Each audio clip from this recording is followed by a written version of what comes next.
Bienvenue sur DMG TV, les histoires mystiques. Tu es nouveau sur la page, n'oublie pas de t'abonner, de laisser un commentaire, de liker, de partager. Tu vas raconter une histoire, il y a un numéro à l'écran là, le plus 237 655 81 90 17. Envoie ton histoire et on va jouer ici sur YouTube. On poste 10 histoires tous les jours sur YouTube à 12h00. Donc ne manque pas de t'abonner et d'activer la cloche de notification pour ne pas manquer les prochaines vidéos. Voilà. Et je tiens à rappeler ici là que les gens m'ont raconté leur expérience, c'est pas facile. Encouragez-les en laissant un like, en laissant des commentaires. Je vous assure, ils lisent vos commentaires et beaucoup apprennent de vos contributions dans les commentaires. C'est vraiment important, s'il vous plaît, laissez des commentaires. Donc, on va passer à la première histoire. Donc écoutez attentivement s'il vous plaît. Bonjour DMG. Je vais vous raconter mon histoire. C'est mon histoire à moi-même que j'ai vécue. J'ai 26 ans, je suis mariée actuellement à Douala. Mais lorsque j'avais mes 18 ans, j'habitais à Nkonsamba. Pour ceux qui connaissent la ville de Nkonsamba. J'habitais dans la ville de Nkonsamba et j'avais une copine. Donc une copine, on fréquentait ensemble. C'était ma meilleure amie en fait. On fréquentait ensemble, sauf que lorsqu'elle venait chez nous, ma mère me disait toujours, cette fille-ci, tu ne dois pas marcher avec elle parce que ses idées, vous n'avez pas laissé par. Elle est plus mûre que toi. On avait presque le même âge. Ma mère disait que ce qu'elle fait, toi, tu ne connais pas encore. Bon, ma mère l'avait étudié, c'était quand même une femme, une maman.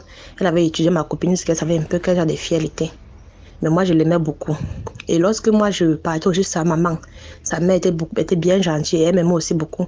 Elle me disait, ne marche plus, ma fille va te gâter, les trucs. Et à 18 ans là, moi, je ne connaissais pas encore l'homme. Donc, je ne connaissais pas encore l'homme, mais elle était déjà dans le domaine. Elle savait déjà, elle connaissait beaucoup de choses que moi, je ne connaissais pas, que j'ignorais encore. Alors, il y avait un gars de notre école qu'on fréquentait ensemble. Et il habitait plutôt dans son quartier parce que puisque moi, j'étais vers les palmiers et elle était vers le quartier 8 bis. Le gars habitait plus dans son quartier, mais le gars m'aimait. Sauf que moi, mes parents, eux, ils étaient assez pauvres, donc mes parents étaient un peu modestes. Vous voyez, ils n'étaient pas tellement. Ma mère n'avait pas assez d'argent. Moi, j'ai perdu mon papa quand j'avais encore 2 ans et demi. Et ma maman s'est remariée. Pour mon papa, avec mon papa, elle m'a accouché moi seule, et puis il est décédé, elle s'est remariée. Et son mari n'était pas trop gentil avec moi. Bon, il ne me considérait pas trop comme sa fille. Mais moi, je faisais toujours tout pour qu'il soit fier de moi. Sauf que malgré tous mes efforts, lui, il ne voyait pas bon. Je le respectais quand même. Alors, elle était la dernière fille à ses parents. Son père aussi était décédé. Elle était la dernière fille à ses parents. Elle avait les grands frères, un peu de partout à Douala, à Yaoundé. Et sa grande sœur était mariée en Europe. Donc, ils avaient un peu de l'argent. Et elle était la dernière née chez eux. Et par contre, moi, j'étais la première née à ma maman. Maintenant, on était amis, on était ensemble. Moi, j'étais très belle. Elle était brune, belle. Elle aussi, elle était brune, belle. Mais moi, elle était bien sexy. Donc, c'était une fille que quand un habit sortait, directement, on l'achetait. Par contre, moi, ce n'était pas le cas. Si un habit sort, moi, je veux fêter peut-être avec mon ancien habit, ancien. Donc, c'était comme ça. Mais moi, j'ai entretenu le peu que j'avais. J'étais quand même propre. Le gars, maintenant, m'aimait franchement. Sauf que ses amis se moquaient de lui en disant, ah, la fille là, elle ne s'habille pas comme telle. Elle ne fait pas ci, elle ne fait pas ça. Moi aussi, il m'avait fait la cour, mais il avait demandé qu'on vive en cachette. Donc, ses amis ne doivent pas savoir qu'il soit avec moi. Bon, moi, je l'aimais aussi, mais chez nous, je ne pouvais pas dire à ma mère que j'ai un petit ami. Et je ne pouvais pas faire en sorte. Donc, je n'acceptais pas parce que je ne voulais pas. J'avais peur de la réaction de ma mère, en fait. Le gars, je ne disais pas oui, je ne disais pas non, mais j'étais là, j'admirais bien le gars et ma copine. Et à elle, moi, je lui disais tout. Puisqu'elle aussi me parlait un peu de ces choses. Moi, je lui disais aussi tout. Alors voilà, un jour maintenant, elle me dit, ma copine, moi j'avais mon argent de beignet, ma mère me donnait mon argent de beignet 500 la semaine, donc pratiquement 100 francs jour. C'était comme ça, 100 francs jour, c'était pas plus. Elle nous habituait pas trop à l'argent, en fait, elle n'avait même pas d'abord. Elle me donnait 500 la semaine, ça faisait 100 francs par jour. Elle avait assez d'argent, donc quand j'arrivais, je pas peut-être acheter mes caramels, mes petits trucs, et pas la cantine. Bon, moi ça me dérangeait parce que je n'avais pas aussi les longs yeux. Elle m'invite un jour, un dimanche, elle me dit que bon, allons en ville. Chez Monde, il y avait un monsieur qui faisait le héros en ville. Elle dit qu'allons en ville chez Monde, on mange le héros. Et le plat de héros, c'était 500. Je dis que ouais, je n'ai pas d'argent pour aller manger le héros. Elle me dit, ta maman n'a pas encore donné ton argent de beignet. Elle dit que non, elle n'a pas encore donné, ça c'est dimanche, mais c'est le soir qu'elle va rentrer et me donner. Là, à l'heure-ci, en journée, elle ne m'a pas encore donné. Et même si elle me donne, je ne peux pas aller manger au héros avec parce que si je dépense tout, je vais faire comment en semaine? Elle me dit non, en semaine, je vais te gérer. Bon, en fait, mon problème, c'est que je veux seulement que tu trouves le transport, tu viens me trouver en ville. Il dit ok, il n'y a pas de souci. Je suis donc parti, mon petit frère, lui, faisait ses petits jokes. Je donne à mon petit frère, prête-moi 500, je vais rentrer tout à l'heure en soirée, je vais te remettre. Il me dit que intérêt 600. Il dit ok, il n'y a pas de problème. Il me donne donc les 500, je m'en vais lui trouver en ville. Quand je pars, j'arrive donc en ville, on se prend. Elle me dit, elle lui dit que puisque je suis déjà en ville, j'ai payé le transport 150 pour arriver ici.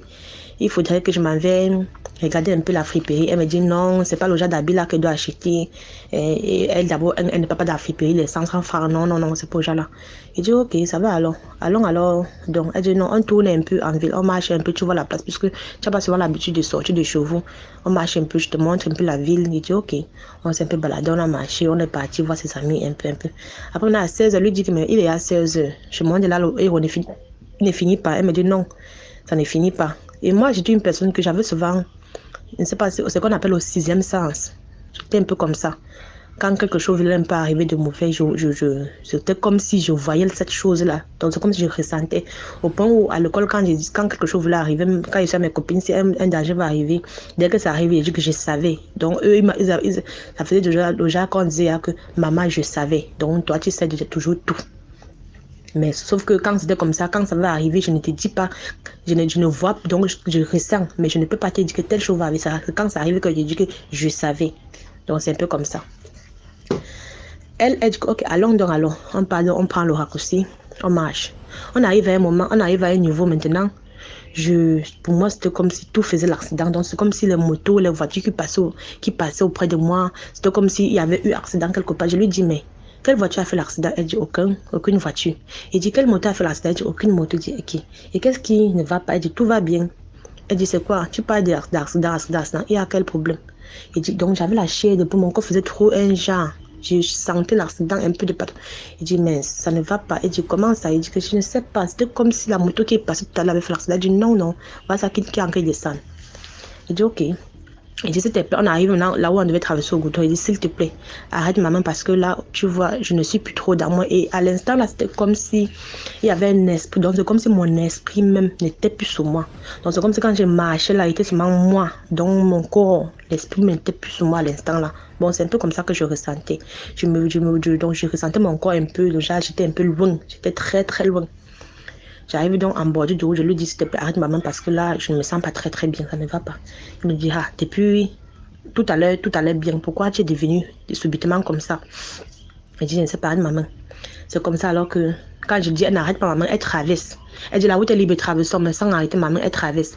Au moment où moi, je veux donc traverser. Alors je regarde bien, je vois la route est libre. Quand je traverse, alors quand je vais déjà finir le goudron, voilà une voiture, une moto, ça venait à vive allure.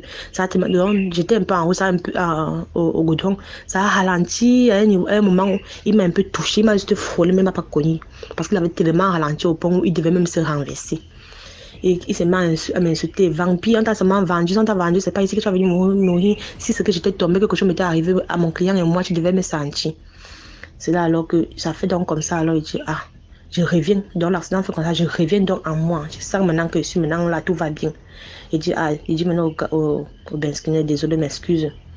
C'est comme ça alors quand je suis placée là-bas, passé avec quelques gens qui sont venus un peu. Et elle était de l'autre côté, elle me regardait, ça m'a été dépassée. C'est comme ça alors que je m'avance vers elle. Voilà donc une Prado, une grosse voiture noire qui vient garer presque devant elle. Après, quand il gare donc, alors le chauffeur baisse donc la vitre parce que c'était une voiture tout noire de l'extérieur, on ne pouvait pas voir ce qui se trouvait à l'intérieur. Le chauffeur donc baisse la vitre de la voiture. Elle maintenant, elle quitte. Elle dit, Simplice, c'est comment? Et voit crier, elle dit, Simplice, c'est comment? Moi, je m'avançais vers elle. Simplice, c'est comment? Il dit, ça va très bien. Elle dit que, mais ça fait même pas, et toi, tu es parti, tu nous as abandonné, tu as fait l'enfant, ma copine, tu es parti, tu as laissé l'enfant. Elle dit que c'est ta copine qui a dérangé. Elle dit maintenant que tu es où? Maintenant, il dit, c'est à Douala. Elle dit que, ok. Après, maintenant, il dit, tu pars où? Elle dit, tu pars où? Il dit que, non, pas, je suis à mon boss. Non, je m'en vais l'accompagner à Parthenon. Pour ceux qui connaissent la ville d'Inconstance, il y a une grande boulangerie là-bas, Parthenon. C'est pour un blanc. Je m'en vais à Parthenon parce que lui, il veut boire le café noir. Maintenant, elle a dit, le café noir, c'est quoi? Il dit, ah, vous les filles d'inconsciemment, vous êtes où comme ça? Bon, tu ne peux pas connaître que ce sont les filles de Douala, c'est qui dit. Ce sont les filles de Douala qui savent ce qu'on appelle le café noir. Elle dit que, ok. Bon, elle dit maintenant, et lui aussi demande, et vous partez où? Elle dit que nous sommes en train d'aller chez moi de manger le héros. Je dis que, ok. Bon, je veux donc aller avec mon patron. Il dit, d'accord. En fait, maintenant, le monsieur, le chauffeur, même, le patron, même baisse un peu la vitre. Il dit que, salut, moi, ta copine, j'étais derrière elle. Il lance sa main, salut. Moi aussi, je suis là, maman. Il dit, bonjour, bonsoir, monsieur. Ils sont partis. Nous aussi, nous sommes allés chez Mondi. On arrive donc chez Mondi. On passe la commande. Il dit que bon, à l'heure, si mes serveuses sont allés, mes employés sont allés servir. Donc, vous allez venir vous, ici là, prendre votre nourriture. Il dit que, ok, il n'y a pas de souci. Il sert donc pour moi, je m'en vais, je récupère. Il m'avait porté, je vais du poste. Et là, il commence à manger. Il sait pour ma copine, elle part prendre. Dès qu'elle arrive, elle s'assoit, ce qu'elle dépose. Elle a porté la sauce, je ne sais pas comment elle faisait. La sauce du héros là, s'est versée tout sous son haut. Elle avait porté un haut blanc. Ça s'est versé tout sous son haut. La sauce du héros, avec tout le rouge là, ça s'est versé sous son haut. Il dit, mais c'est quoi comme ça? Directement quand ça se verse comme ça, la chair de poule me prend. Il dit que, mais tu sais, tu faisais comment? Il dit que, maman, je ne sais pas. Il dit que là, déjà, c'est un mauvais signe. Tu vois un peu, c'est comme si c'était un mauvais signe, c'est pas très bon signe. Il dit, ah, je fais donc comment alors? Je lui dis alors que patiente un peu, elle dit oui.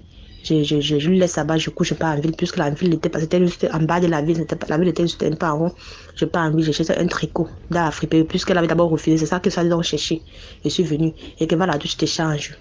Elle est partie, elle enlève le haut blanc, il fallait se manquer, parce que lui, il avait tout pris. Elle a jeté, tout pris la devanture. Elle a jeté le haut et elle s'est changée. Elle a porté ce que moi, j'avais acheté. On finit donc de manger. Moi, j'étais que dépassée, donc j'étais tellement lourde. Elle dit qu'on rentre, elle dit que oui. C'est comme ça alors qu'elle me donne 500, quand on sortait, elle me donne 500, elle dit que prends ton transport. Elle dit ok, je vais rentrer, je vais rembourser là mon petit frère. Quand on arrive donc aux escaliers, nous sommes en train de descendre, voilà Prado noir qui vient encore garer. Le monsieur vient, il gare. Et monsieur, le chauffeur sort, c'est un peu sort, il dit ah, tu es toujours là, il dit que vous êtes toujours là, il dit que oui. Et que non, on partait déjà, on avait à manger ce qu'on partait déjà. Il dit que bon, tu as dit qu'il fait le bon héros. Il dit que oui, il fait le héros et même la nourriture aussi, il fait la nourriture. Mais nous, on vient ici seulement pour manger le héros parce que la nourriture, c'est à partir de 1000 francs et le héros, c'est le plat, c'est 500. Il dit que ok, c'est comme ça alors que, il dit que non, on va aussi aller manger. Maintenant, il dit que le boss a dit que il aimerait que ta soeur, ta copine là, l'accompagne. Donc, si elle veut, elle devient la femme du boss. Il dit la femme du boss comment? Il dit que non, pas la femme du boss qu'il t'épouse, mais la femme du boss du genre, parce que c'est un grand monsieur, il n'aime pas quand il s'assoit, que quand il veut manger, il n'y a pas une femme auprès de lui. Donc il faut seulement que tu sois seulement là assise comme ça pour rien. Il dit ok, ça veut dire encore quoi? Il dit oui, comme ça. Il dit ok. Je fais donc comment? Ma copine dit que allons. Elle dit que non, on a à manger. Moi, en fait, je suis déjà rassasiée. Elle dit que maman, tu vois le riz que mon défait avec le pistache, un genre que tu vois, ça va les gens acheter à 1000 francs. On n'a même pas encore goûté ça. Allons, on va manger ça. Elle dit qu'en tout cas, moi, je n'ai pas faim. Et puisque c'est tout, elle était déjà qu'elle me commandait. En fait, je peux dire qu'elle me commandait parce que quand elle me disait quelque chose, j'ai accepté. C'est vrai que je voulais, elle était, sa façon de faire, c'était pour les grandes filles, c'est pas trop bien. Mais moi, je voulais vraiment un peu faire aussi comme elle. Selon moi, je voulais aussi m'habiller comme elle et faire aussi un peu comme elle. C'est ce que moi, je voulais aussi. Donc, du coup, ce qu'elle me disait de faire, je faisais. Elle fait donc comme ça, alors, on part. On s'assoit donc. Le monsieur sort un billet claquant de 10 000. Il n'avait même pas encore vu le genre de billet claquant à 10 000 parce que mon niveau, 10 000, c'était trop beaucoup pour moi. Il donne, il dit que va au comptoir, il dit que prends le commande et tout le monde, tu peux au comptoir, tu passes la commande. Il dit ok. Ma copine a dit que je veux manger le riz qui est dédisable au pistache. Il dit ok. Maintenant, lui, il demande s'il y a le njapche. Il avait dit le njapche. On dit que oui, il y a le njapche. Son collègue aussi dit que non, il veut manger le héros. Son chauffeur dit qu'il veut manger le héros. Il dit ok, je m'en vais à la commande. Il dit que toi, tu ne passes pas ta commande. Il dit que je vais passer ma commande. Je connais ce qu'il veut manger. Je vais passer la commande là-bas au comptoir. Je pars maintenant, je donne les 10 000, je passe la commande. On vient donc, alors on sait. Il me demande pourquoi tu ne manges pas. Il dit que non, moi je suis déjà rassasiée. Si je prends là, c'est pour gaspiller seulement l'argent. Moi je n'ai pas où je vais mettre parce que je suis déjà franchement rassasiée. Il dit même si tu gaspilles là, c'est pas ton argent. C'est pas ton argent. C'est mieux de prendre au moins parce que moi, le boss, je ne peux pas être en train de manger. Et toi, tu es auprès de moi, tu ne manges pas. C'est pas bien. On va appeler ça quoi? On va appeler ça quoi? Après, on a dit que on va aller aussi la bière là-bas. Il demande qu'on donne la bière. Moi, je dis que non, moi, je ne consomme pas d'alcool. Il dit à ton âge, il dit que oui. Tu as quel âge? Il dit 18 ans. Il dit à ton âge, tu ne consommes pas l'alcool. Il dit non, pas encore. Il dit tu prends quoi? Il dit le jus. Il dit que je bois. Il dit que tu bois quoi? Il dit que je bois seulement le jus. Je ne bois pas encore. Je ne bois pas encore la bière. Elle, ma copine, elle a pris la Bosté. La Bosté, oui. On a pris les commandes. Moi, donc, alors, j'ai pris le jus. Quand il mangeait, j'ai pas mangé, j'ai juste bu le jus. Maintenant, on vient, on rembourse. On rembourse le reste d'argent, je prends, je lui donne. Il dit, mais ça, c'est quel genre de fille? Elle doit, lorsque tu sois avec une fille, quand on rembourse comme ça, elle prend, elle met dans ses poches, elle ne rembourse pas. Franchement, vous êtes ici, vous faites comme les filles du village ici, franchement, il faisait un peu le genre, il était déçu. Bon, moi, c'était même pas mon problème là-bas. Ma copine, donc, directement, elle prend l'argent. Comme j'étais en train de lui tendre, il n'a pas pris. Ma copine, directement, elle a pris, elle l'a mis dans son sac. Je dis, ok, bon, moi, ça me disait même rien. Après, maintenant, il sort, il m'avait uriné. Il y avait des tas à l'intérieur, mais je suis plutôt allé à l'extérieur. Je couvre là-bas, j'urine. Quand j'ai fini d'uriner, alors, je lève mon pantalon, je me tourne, je vais partir. Je vois le monsieur est placé derrière moi. Donc, j'ai pris peur. Donc, la façon dont le monsieur tournait, je l'ai vu. C'était comme si c'était pas d'abord lui que je vois, c'est comme si c'était quelqu'un d'autre que j'avais vu. Après, maintenant, j'ai tremblé maintenant. Il me dit, bon, et c'était un peu dans un petit couloir. Il m'avait un peu coincé là-bas. Il me dit que j'ai une proposition à te faire. Il dit, oui, laquelle, monsieur? Il dit, je sors de Douala, je suis logé à l'hôtel Bongo. Pour les gens qui connaissent Konsamba au quartier 8, à l'hôtel Bongo. Je suis là-bas et j'ai besoin que tu me fasses quelque chose. Tu acceptes, je vais te donner beaucoup d'argent. Il dit, il s'agit de quoi? Il me dit, j'ai une petite fête là-bas. J'aimerais que tu viennes avec tes copines, même si vous êtes 2, vous êtes 3, même si vous êtes 4, il n'y a pas de souci. Puis ta copine qui est à l'intérieur, vous venez, on va danser, on va faire les choses et puis je vais vous donner à chacune de 200 000. Il dit que les choses qu'on a fait, c'est quoi? Il dit non, on va juste danser, on va juste faire la fête, j'ai beaucoup d'argent, on va vous donner de 200 000. Directement, je me suis rappelé d'une histoire qui s'était passée le même mois. On disait il y avait une fille qui était partie, toujours en Konsamba, elle a accouché avec un monsieur dans la voiture et après les assicots, le monsieur lui proposait beaucoup d'argent et après les assicots sortaient dans son vagin. Donc directement, je me suis rappelé un peu à l'histoire là parce que ça avait chauffé, ça avait bougé puisque Konsamba c'est une petite ville, quand il y a un petit truc, tout le monde est au courant. Ça avait un peu bougé. Ça m'a fait peur. Bon, puisqu'il fallait à tout prix que je me libère de là où j'étais, j'ai dit que oui, il n'y a pas de souci, j'ai compris. Je vais faire part de ça à ma copine tout à l'heure.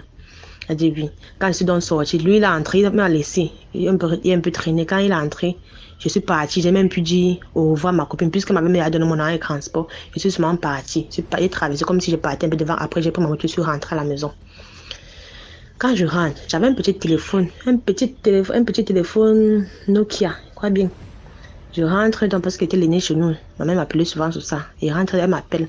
Elle me dit pourquoi tu rentres sans me faire signe. Je dis car le monsieur m'a fait une proposition vraiment, m'a pas trop plu et j'avais peur. C'est pour cela que je suis partie. Elle me dit ok, il n'y a pas de souci.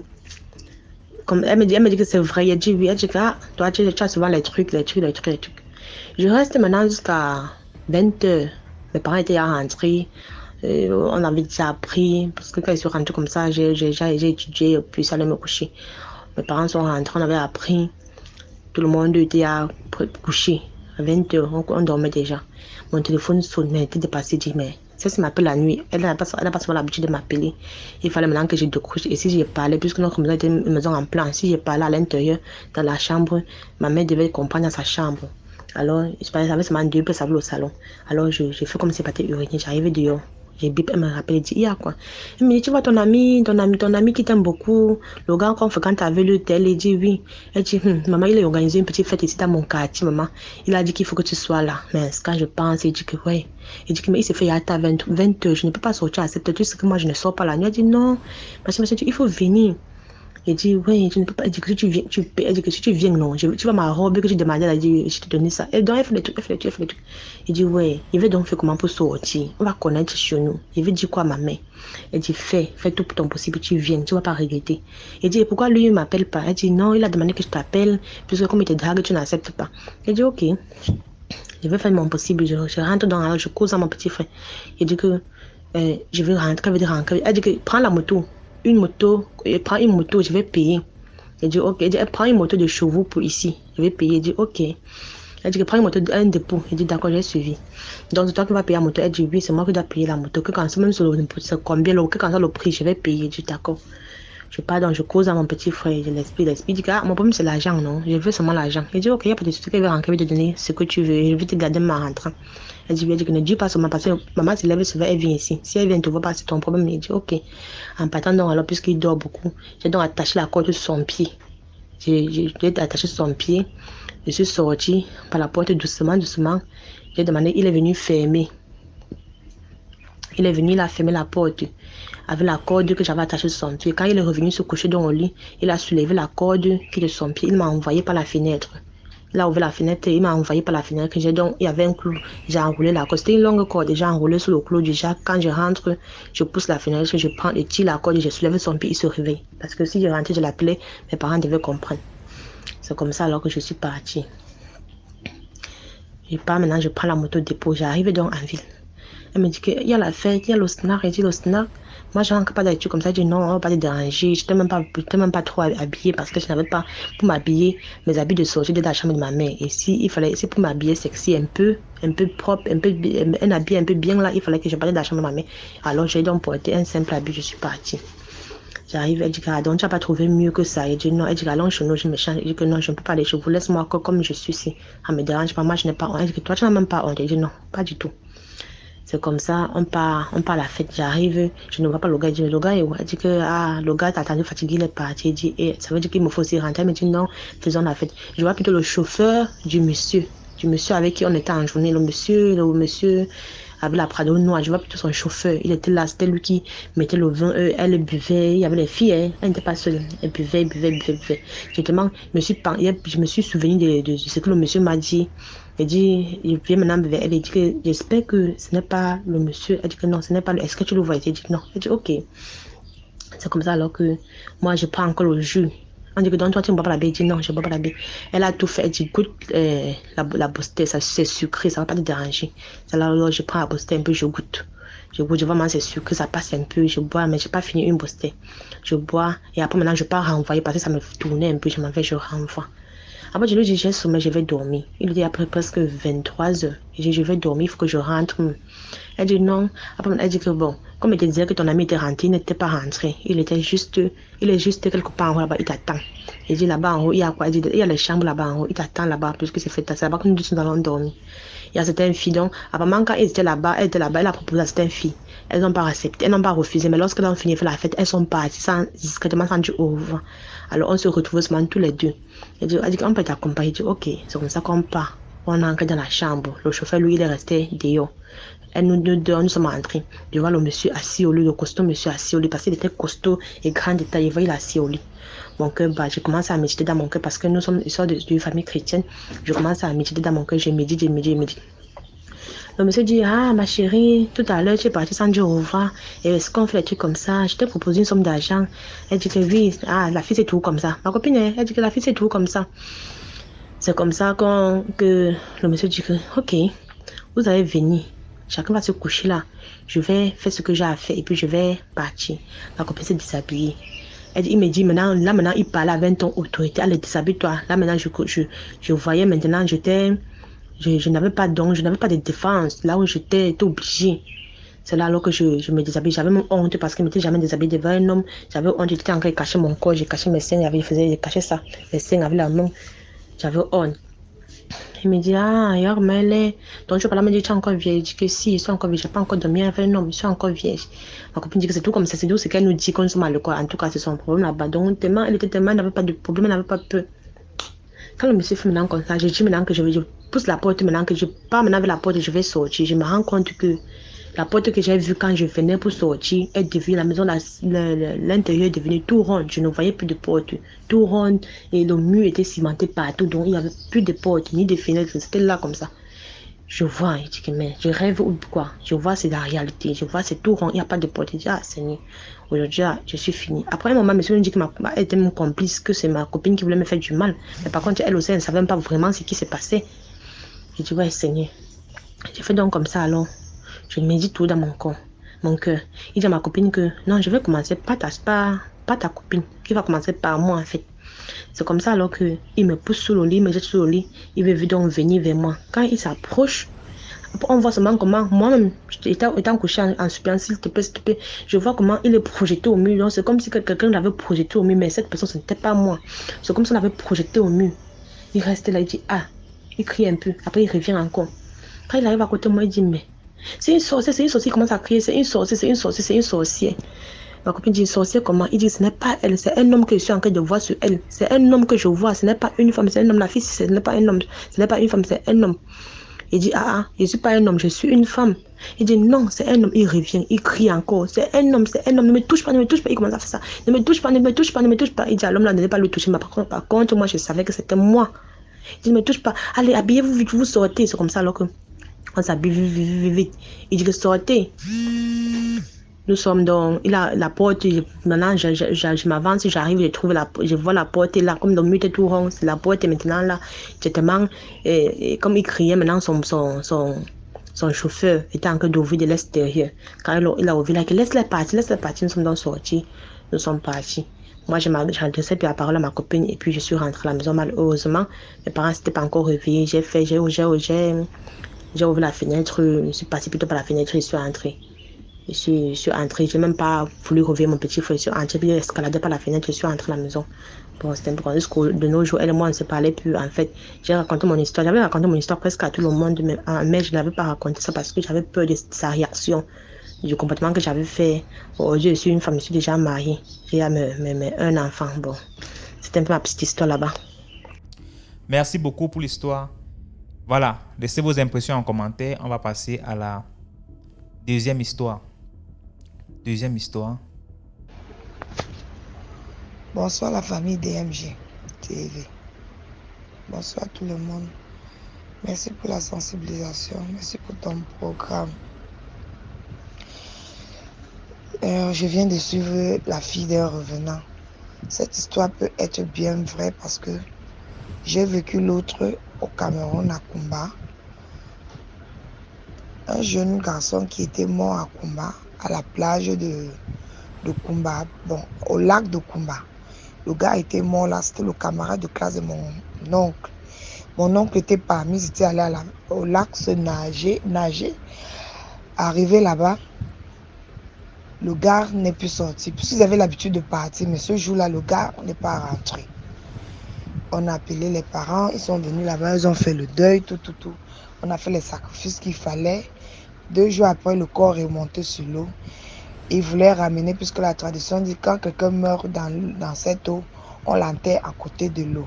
Mais les parents ont supplié les chefs du village et ils ont payé les sacrifices qu'il fallait.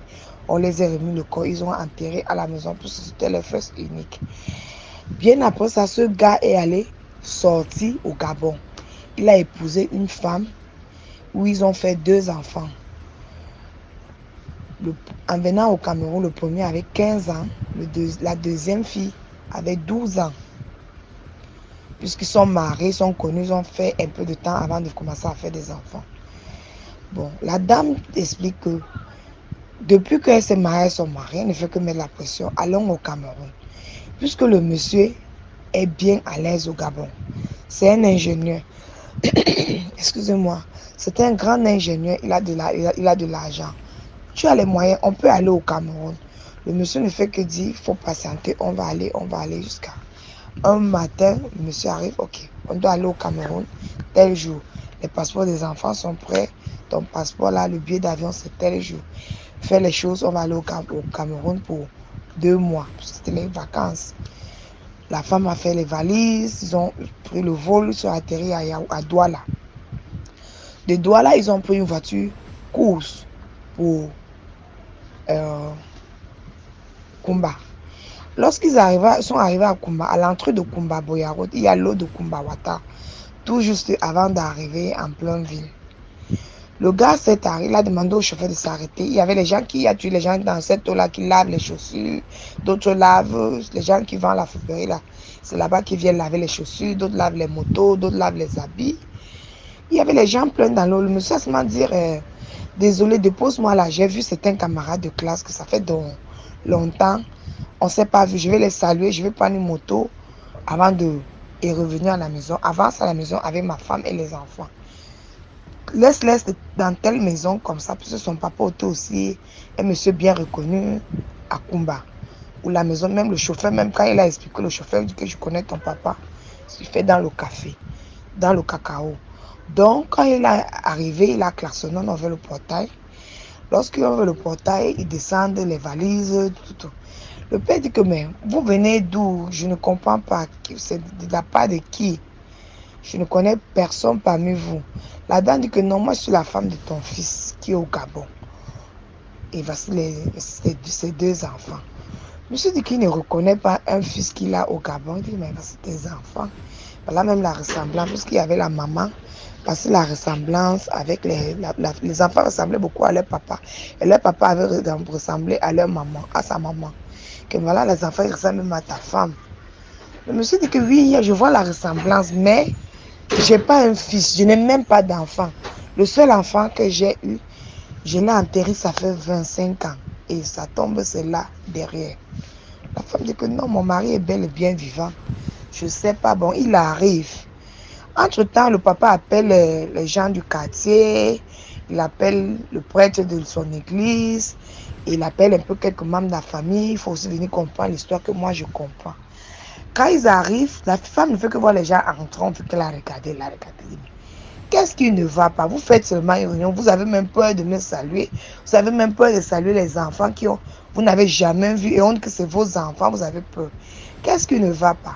C'est là que le prêtre prend la parole, il dit que parce que le papa, s'il y avait un seul enfant, et cet enfant est mort, ça fait 25 ans. Elle dit que bel et bien, j'ai connu mon mari, ça fait 25 ans à Libreville. Mais moi, je ne comprends pas. Le papa dit donc que mon fils est mort dans la mer, dans le lac à Kumba. C'est parce qu'il s'est fait tard. Demain, je vais t'amener, te montrer où mon fils est mort. Et moi et ma femme, on n'a fait qu'un seul enfant, qui était un garçon, il est mort. La femme dit que moi, j'ai la photo de mon mari.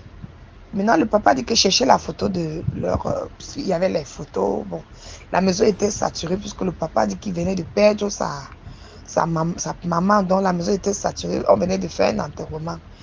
On cherchait les photos de ce jeune garçon. Il y avait les photos agrandies à la maison. On avait gardé lors de l'enterrement de la grand-mère. La petite maintenant dit, non maman, j'ai une photo de famille, papa et moi, nous quatre on est là. Le papa, la mère dit, sors cette photo, elle sort dans la vallée, c'est mon... Le monsieur regarde que c'est bel et bien mon fils ici, mais comment tu me dis que mon fils est sorti au Gabon?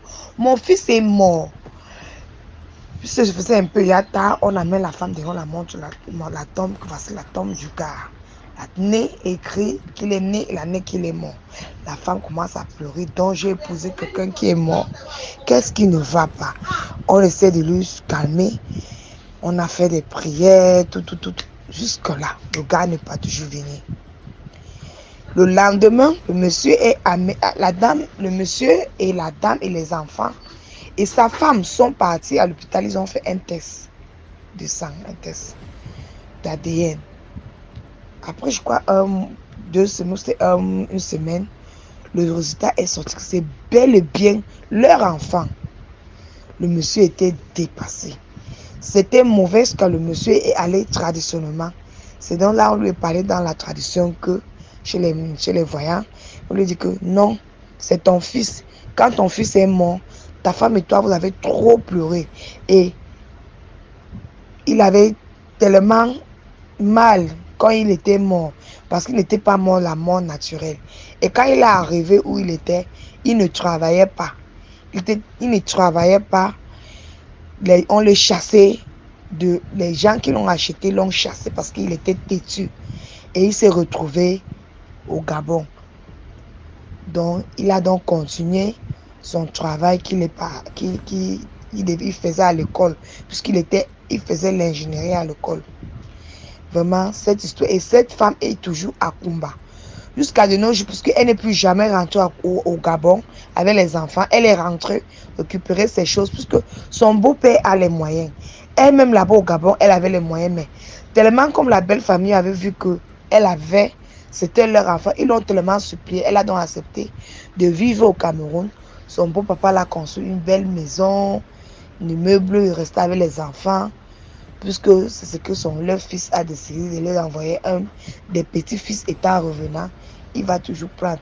Et ces enfants sont bel et bien au Cameroun, vivant, je crois, ils travaillent même déjà. Puisque moi, je ne suis plus au Cameroun. Ils travaillent déjà. La dernière fois que je suis arrivée au Cameroun, ça fait 3 ans. J'ai vu leur maman. Mais les enfants, je ne les ai pas vus. Mais elle était bonne mine. Donc, les enfants des revenants, les revenants, c'est une histoire réelle. J'ai beaucoup d'autres histoires à vous raconter, mais je n'ai pas l'habitude de beaucoup parler. Et le français aussi, puisque je vis déjà dans un pays anglophone. Le français aussi, ça m'échappe. Je fais beaucoup des efforts. Merci beaucoup. Merci beaucoup pour cette histoire. Maintenant, on passe à la troisième histoire. Bonsoir DMG, j'espère que vous allez bien. Bon, j'ai un petit souci, c'est pas une histoire intime en fait, c'est un problème personnel que j'ai. Bon, je ne parviens pas à trouver une solution à cela et j'aimerais vous raconter ce qui m'arrive si vos abonnés peuvent m'aider en fait. Parce que c'est un problème, ça me dérange vraiment et j'aimerais avoir une solution à cela. Bon, en fait, je suis camerounaise, j'ai 23 ans, ma fille, elle a 1 an et demi. Bon, depuis que je l'ai mise au monde, j'ai ce petit problème intime qui me dérange vraiment parce que à cause de cela, je pars dans ma homme et ça me met vraiment mal à l'aise. Je suis en relation avec un jeune âgé de 26 ans et on s'entend très bien, mais le seul souci est que je ne parviens pas à être satisfait au lit. Donc, et ça me met beaucoup mal à l'aise parce que j'ai eu à aller dehors, pas seulement une fois, mais plusieurs fois. Et notre relation, elle est vraiment sérieuse déjà que si possible, d'ici quelques mois, on va faire les démarches pour le toquer porte et tout le reste. Mon problème est que depuis que j'ai accouché, je ne ressens plus un plaisir intense comme je peux dire. Bon, je suis du genre que déjà quand je me mets en relation, au début c'est bien sucré. Genre, lors des rapports, je suis bien satisfait, mais 2 mois après, je commence à m'enlacer de la personne. Je ne ressens plus rien au lit. Donc, déjà, c'est comme le bois au lit. Quand la personne commence les rapports, je ne ressens plus rien. Ça peut arriver avec 3 personnes. Bon, je me suis posé la question de savoir qu'est-ce qui ne va pas. Je sais vraiment pas où c'est parce que j'ai accouché que je ne ressens plus aucun plaisir sexuel. Bon, je sais pas trop. C'est ça mon problème en fait. Et bientôt, je vais aller vivre avec mon homme et je ne veux pas qu'il m'arrive souvent d'aller voir dehors quand il n'est pas là. Je sais pas si vous pouvez m'aider à trouver une solution, si vous pouvez m'aider. Déjà, s'il y a une solution qui peut m'aider parce que vraiment ça me dépasse et ça me met vraiment très mal à l'aise. Pour ceux qui vont demander où est le père de l'enfant, bon, lui il est de son côté et moi je suis de mon côté. On gère juste l'enfant. Moi, c'était ça mon problème, je sais pas. Je vous prie de m'aider s'il vous plaît.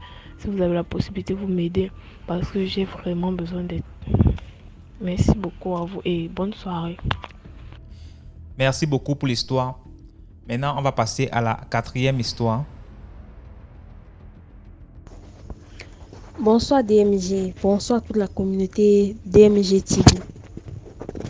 J'apprécie vraiment ce que vous faites et je vous suis depuis longtemps à travers votre compte de TikTok et aujourd'hui j'ai décidé de vous raconter l'histoire de mon beau-frère, de mon feu beau-frère en fait, puisqu'il est décédé. À l'époque, ma grande soeur était encore élève. Il a rencontré son gars et on va dire Patrick. Patrick et on va dire ma grande soeur Karine. Donc Karine a rencontré Patrick au village, à l'ouest du Cameroun plus précisément. Ils étaient copains-copines. Ils ont décidé de faire du copain-copine.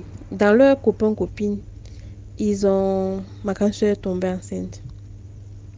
Quand ma grande soeur tombe enceinte, le Patrick obtient le bac. Quand il obtient le bac, il décide d'aller continuer ses études à Yaoundé et également de se battre pour essayer de s'occuper de son enfant et tout le reste. Une fois là-bas, puisqu'il était parti à Yaoundé chez son oncle, une fois arrivé chez son oncle, il aidait son oncle dans certaines tâches, dans certaines courses, en fait. Quand son oncle avait besoin de quelque chose, il l'envoyait, etc.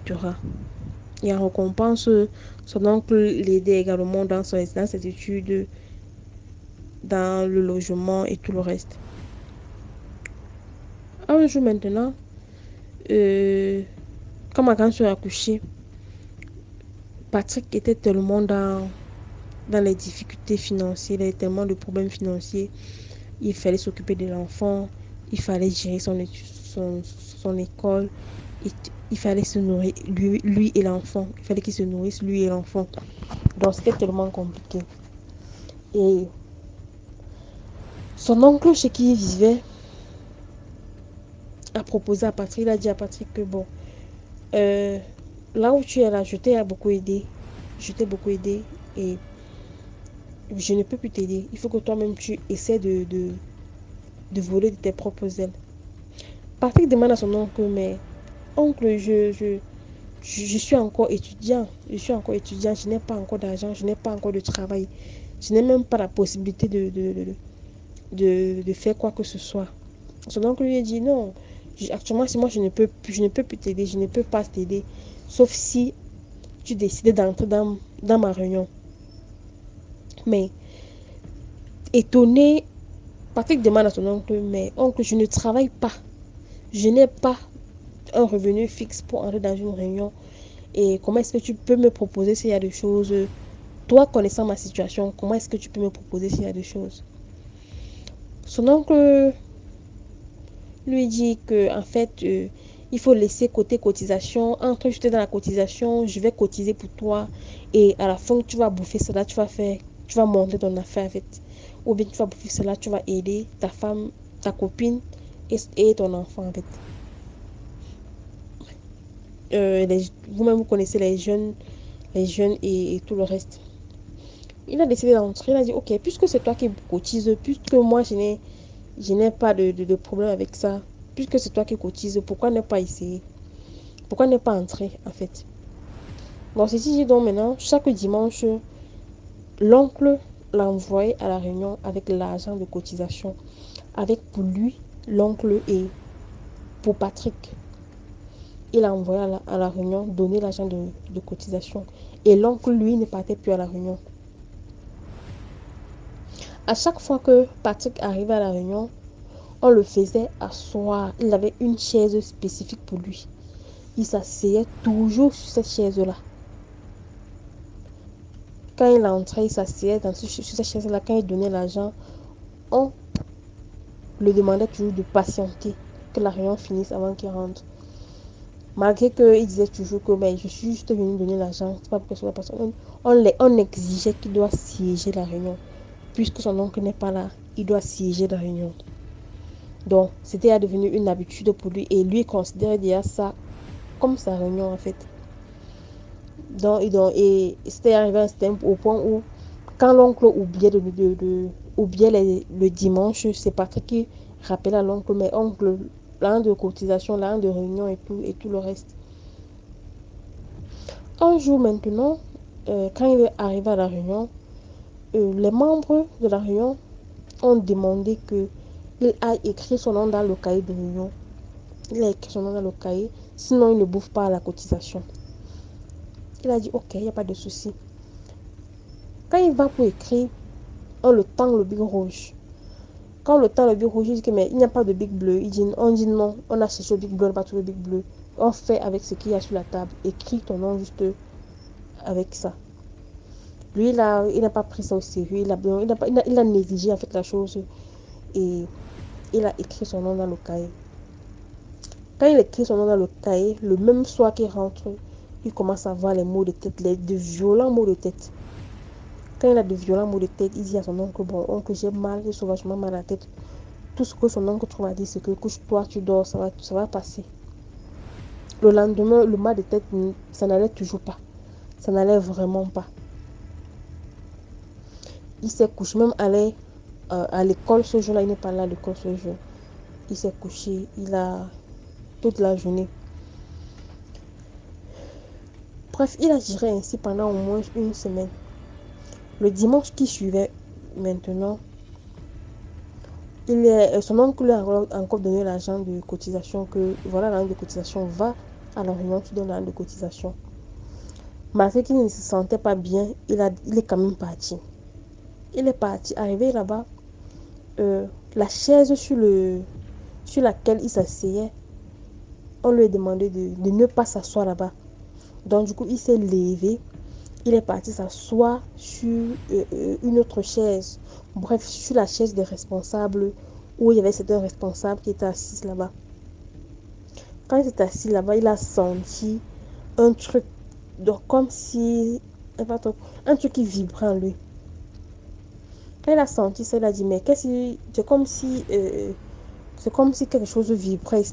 Bon, bref, il s'est exclamé, mais que c'est comme si quelque chose vibrait ici. Qu'est-ce qui se passe?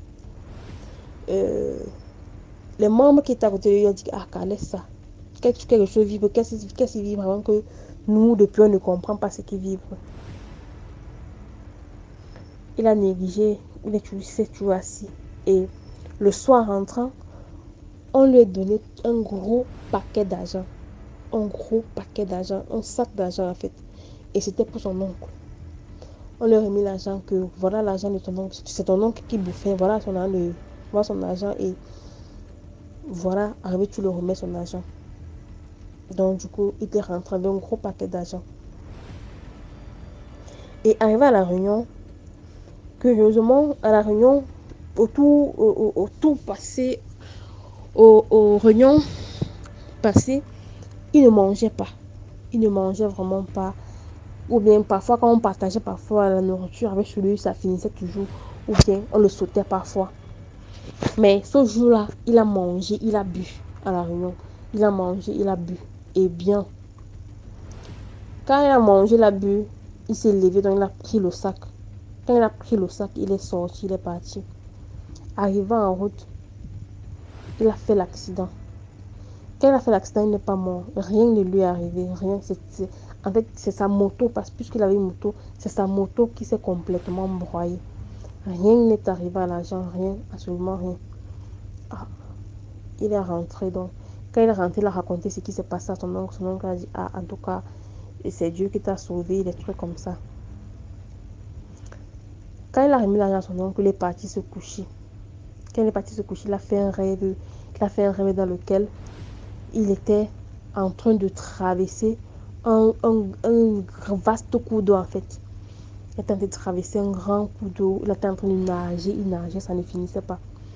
Et comme chez nous les Bamileke, on dit toujours, quand tu fais un rêve dans lequel tu es en train de nager ou bien dans lequel tu es en train de traverser un cours d'eau, c'est pas bon signe.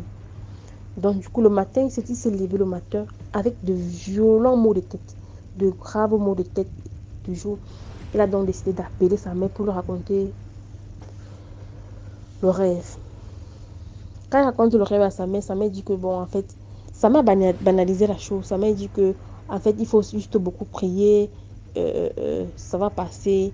Peut-être c'est quelqu'un qui essaie peut-être de t'avoir, mais il faut beaucoup prier, ça me pense que ça va passer. Il a fait une semaine de maladie couchée. C'est-à-dire, il ne s'est pas levé, de maladie couchée. Il avait des mots, il pleurait et il criait les mots de tête. Mots de tête sur mots de tête. Quand il criait les mots de tête, son oncle était là, son oncle ne le gérait même pas. Son oncle ne se dérangeait même pas. C'est quand ses amis de la fac viennent pour le rendre visite, qui voient dans quelle situation est-ce que, dans laquelle il se trouve, qu'il décide d'appeler les parents de Patrick. Quand il appelle les parents de Patrick, il explique la situation. Ses parents décident de venir le chercher. Quand ils viennent le chercher, Patrick était paralysé en fait. Il ne parlait plus, il ne répondait plus, il était paralysé. Arrivé au village, ils sont allés voir un guérisseur. Le guérisseur a dit, hélas, il ne peut plus rien. Que c'est arrivé au niveau où il ne peut plus rien. Que dans les normes, il ne devrait pas manger à la réunion, puisque quand il arrive au village, il a raconté effectivement ce qui s'est passé. Puisque quand le guérisseur a vu Patrick, il a dit que ça c'est un cadavre ambulant. Que là, il n'attend que son jour pour mourir. Donc il ne pouvait plus rien faire et il a demandé à Patrick de raconter ce qui s'est passé. C'est là où maintenant Patrick commence à raconter ce qui s'est passé.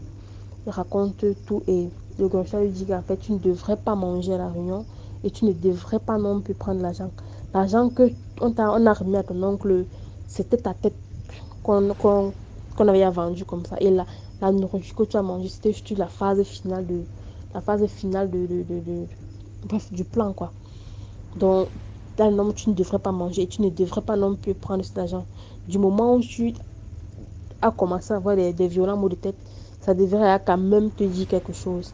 Et le fait que tu as arrivé, tu as vu que tu traversais l'eau, ça en fait, ça signifiait en fait que tu quittais de ce monde-ci là pour le monde en fait. Donc toi, tu n'es même plus de ce monde. Toi, là où tu es là, vraiment, tu es un cadavre ambulant. Là où tu es là, vraiment, ton esprit n'est plus là. C'est là où, comme il est arrivé, là, comme il a raconté l'histoire, le lendemain matin, il a appelé ma soeur, bon bref, il a appelé ma soeur et sa fille, à voir sa fille et sa femme, quoi. Quand elle les a vus, même parler, ne parvenait même plus à parler, il ne parvenait même plus à dire un mot. Il a donc dit à sa fille, il causait avec sa fille, racontait, bon bref, il passait du temps avec sa fille. Quand il a fini de causer avec sa fille, ça n'a pas fait 1 heure de temps, il a commencé à vomir du sang. Quand il vomissait maintenant du sang, quelques minutes après, il a rendu l'âme. Quand il rend l'âme, en fait, ça ne s'arrête pas là. Quand il rend l'âme, quand on l'enterre, on appelle son oncle en fait de venir témoigner au niveau au deuil. Parce que puisque chez nous, il y a ce qu'on appelle le témoignage. Quand l'oncle vient au deuil, on demande de témoigner, il refuse de témoigner. Il ne veut pas témoigner, il a refusé de témoigner. Puisqu'il a refusé de témoigner, ça a attiré l'attention des gens. Les gens ont commencé à dire que, mais il vivait chez toi, quelle que soit la maladie qu'il a eue, ça a commencé chez toi. Normalement, tu devais être apte à raconter et à expliquer ce qui s'est passé effectivement de chez toi jusqu'au village. Il a dit qu'il n'a rien à dire, il n'a rien à témoigner et tout le reste. Et tu sais, chez nous, la Bamileke, il y a ce qu'on appelle souvent, on dit souvent gâter le corps. La famille, alors, étant fâchée, étant tellement fâchée, a décidé de gâter le corps. Ils ont gâté, comme on dit souvent, le corps. Son oncle est rentré. Son oncle n'a pas fait 2 mois. Il n'a pas fait 2 mois. Il a appelé au téléphone pour demander à parler à la famille de Patrick. Quand il a appelé, il a raconté ce qui s'est passé. Quand il a raconté ce qui s'est passé, quelques jours après, il est décédé. Donc, voilà un peu l'histoire. Et même quand il est décédé, je précise bien, même quand Patrick est décédé, sa fille n'était pas en paix. Parce qu'apparemment, on avait vendu Patrick et sa fille. Donc, sa fille avait tellement de problèmes. Elle dormait, elle chuchotait, elle criait dans les rêves, elle pleurait. Donc, quand elle se levait, bon, en fait, elle chuchotait en fait. L'enfant ne dormait plus bien. L'enfant disait qu'elle voyait les choses. L'enfant criait qu'elle voyait les choses. Quand elle te dit que je suis en train de voir quelqu'un devant moi, mais tu regardes, tu ne vois personne. Tu vois un peu. Donc, du coup, c'est là où ma maman s'est levée. Elle allait voir un guérisseur. Le guérisseur a décidé à dire à ma maman que, en fait, c'est la même personne qui a tué son père qui est en train de vouloir finir avec elle. Donc, maman a fait certains rituels, certains trucs et jusqu'à présent, tout va bien, en fait, tout va bien.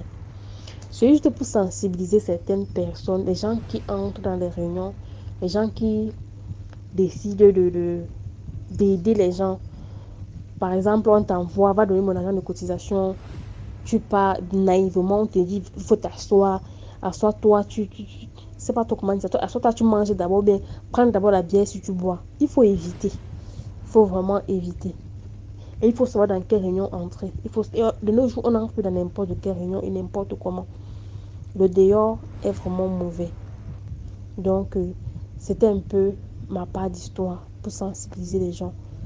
Je suis sûre de moi que si Patrick n'avait pas eu confiance à son oncle et était un peu éveillé spirituellement. Il devait comprendre ce qui se passait. Mais hélas, il n'a pas eu cette chance-là. Donc, Merci pour l'histoire. Donc, laissez vos impressions en commentaire, s'il vous plaît. Laissez les commentaires, likez, partagez. Maintenant, on passe à la 5e histoire. Bonsoir DMG, je reviens encore avec une autre histoire. Donc, il s'agit d'une de mes tantes, on va dire ça comme ça, une dame que j'affectionne beaucoup, qui nous racontait en tout cas une histoire qu'elle a vécue. Donc, elle cherchait une fille de ménage. Donc, elle a fini par avoir une fille de ménage qui était très douce, très calme avec les enfants, qui aimait beaucoup, beaucoup les enfants. Et il se trouve qu'un jour, où la jeune fille a changé. Elle était devenue nerveuse. Elle frappait les enfants, c'est-à-dire que pour rien comme ça, elle est énervée. Quand les enfants s'approchent à côté, c'est comme si elle ne supportait plus les enfants. Elle ne supportait plus les enfants. À la limite, même quand elle est là, elle ne veut pas qu'un enfant lui adresse la parole. Sinon, en tout cas, elle le frappe, elle le brutalise et tout ça. Et c'est comme ça, la dame très croyante et tout, commence à faire des moments de jeûne, commence à comprendre au fait ce qui se passe exactement dans sa maison. Donc, quand elle finit son moment de jeûne, elle vient maintenant voir la jeune fille pour lui demander qu'est-ce qu'il y a exactement, chose qu'elle faisait avant son jeûne. Donc, la jeune fille lui disait rien. Mais après son jeûne, elle a fait asseoir la jeune fille, elle lui a demandé qu'est-ce qui ne va pas exactement. Donc, la jeune fille qui lui dit maintenant qu'elle ne sait pas trop. Mais il se trouve qu'un jour, elle regardait une chaîne, là, Nollywood, loin de dénigrer Nollywood. Hein. Elle regardait Nollywood et il y a quelque chose qui est quitté dans la télévision pour rentrer en elle, au fait. Et c'est depuis ce jour-là qu'elle est tout le temps nerveuse, que tout l'énerve et tout ça. Et elle avoue même à ma marraine, puisque je l'appelais marraine, elle avoue à ma marraine que quand elle voit les enfants là, elle a envie de les tuer. Elle a envie de prendre un couteau en tout cas et puis de les tuer au fait. Donc la dame se dit, mais attends, c'est tellement grave au fait. Comment pour un film où tu regardais quoi? Donc elle lui a expliqué la scène, c'était un truc un peu de sorcellerie façon qu'elle regardait à la télévision. Et après, la chose s'est saisie d'elle au fait. Et là, elle ne répondait plus, elle n'était plus elle-même au fait. Donc la dame a fait les jours de jeûne, a fait des prières, jusqu'à ce que ça aille un peu chez la fille. Et quand c'est parti, quand ça a commencé à baisser un peu net, elle a libéré la fille. Donc c'est comme ça qu'elle me disait, ma fille, faisons attention aussi aux films qu'on permet à nos enfants ou même à ceux qui sont à la maison de regarder. Parce que l'esprit qui est dans ce qu'on regarde là, on ne sait pas. Quel est l'enjeu même au fait de ce qu'on nous fait regarder à la télévision ou du moins des programmes qu'on diffuse à la télévision, on ne sait pas. Donc là encore, c'est pour exhorter tout un chacun à véritablement prier. Il y a des choses qu'on ne sait pas où ça quitte. Peut-être que c'est de là-bas que ça quitte, on ne sait pas trop. Et là encore, elle a appuyé avec une autre histoire d'un jeune que moi-même je connaissais, où il était pratiquement devenu fou. Et quand d'explication en explication, il s'est trouvé que c'est le dessin animé Naruto là qui lui a fait ça. C'est-à-dire qu'il y a un esprit pareil pour la jeune fille. Il y a un esprit qui quittait dans la télévision, qui faisait ça. Donc le jeune, il grimpait partout. Loin des dessins animés Tarzan qu'on a regardé, non, c'est pas ça. Le jeune grimpait absolument sur tout. C'est-à-dire que quand le portail est fermé, par exemple, il était possédé au fait. Il était possédé et quand bien même tu lui demandes son nom, il te dit le nom d'un truc de dessin animé là-bas, d'un truc de Naruto là-bas, il te dit son nom. Et il paraît que le jeune pouvait quitter, vous voyez un peu les clôtures là, le jeune pouvait sauter de la clôture. Elle atteste au fait, moi effectivement je connais le jeune, mais arrivé un moment, je ne le voyais plus. Donc, c'est là qu'elle a dit que voilà, donc ils étaient même partis prier là-bas et tout ça. Donc, de faire véritablement attention à ce que les enfants regardent. Le jeune sautait comme un petit chat. D'un endroit, il faisait des bons pas possibles qu'un être humain normal ne peut pas faire. Donc, vraiment, exhortons nos enfants, vraiment, nous-mêmes regardons les programmes qu'on leur laisse regarder là pour essayer de voir est-ce que c'est bon pour eux. Parce que maintenant, le diable se sert de absolument tout. Et on ne te remerciera jamais assez pour cette chaîne-là que tu as créée, qui permet en tout cas de voir le monde d'un autre œil. Vraiment. Faisons attention à tout ce qui nous entoure. Merci encore de m'avoir écouté. Voilà, merci beaucoup pour l'histoire. Je tiens à remercier tous ceux qui participent dans les commentaires là. Je vois les Alima, je vois les Rachel B, je vois Fang, je vous vois tous. Hein. Merci pour ce que vous faites. Donc on passe à la 6e histoire. Bonjour DMG, je me présente Servet, jeune Gabonais qui vit à Libreville. Bon, ça fait près de 3 mois que j'ai commencé à travailler et on m'a affecté à OIM. Arrivé à OIM, je fais la connaissance d'une jeune fille. En tant que jeune travailleur, je ne devais pas aussi rester comme ça parce que nous, un peu, on bouge un peu. Donc, je voulais un peu recadrer ma vie. J'ai eu le travail, je cherchais maintenant une femme pour recadrer ma vie. J'ai trouvé une fille à peine 2 semaines arrivée. Je me suis présenté à sa mère sans pourtant savoir que c'était une famille qui vivait dans la sorcellerie. Donc, premier mois, je vis avec... premier mois, on vit ensemble, bien, ça se passe bien. Quelques semaines plus tard, sa mère est venue s'installer. C'est où les problèmes ont commencé. Je t'ai dit DMG, les problèmes ont commencé. On se discutait beaucoup. Sa mère part de temps en temps, elle revient. Jusqu'à ce que mes patrons ont appris ça. Ils m'ont dit non, c'est une famille de sorciers, papa, ça faut pas faire ça, sinon. Et souvent, quand je faisais les rapports avec elle, dès que je me sentais trop fatigué.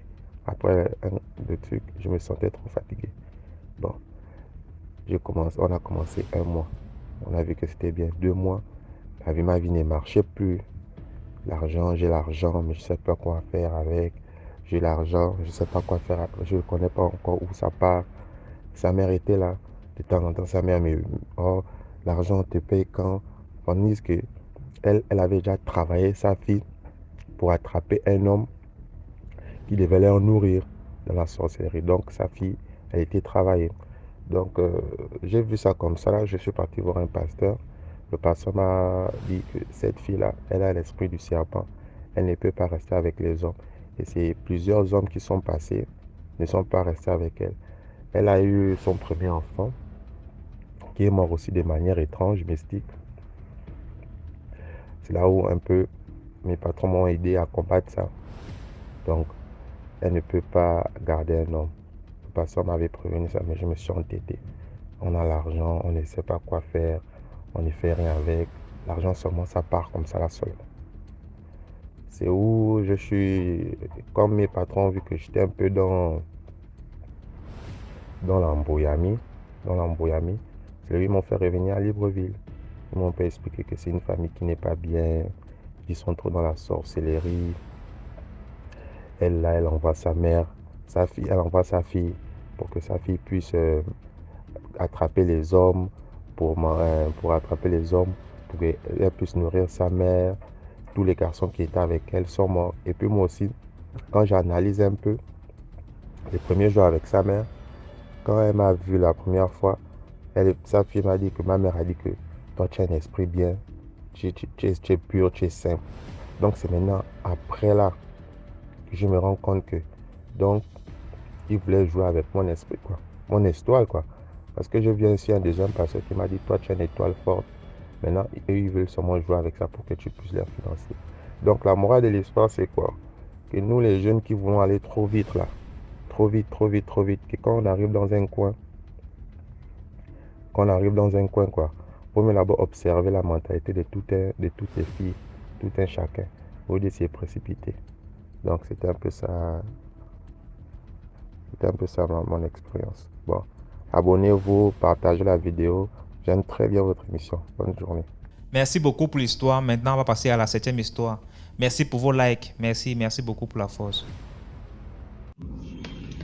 C'est encore moi, DMG. Je reviens encore avec une autre histoire que j'ai vécue. Donc, en 2013, mon conjoint et moi, on décide d'informer la famille du fait qu'on va se marier. Voilà.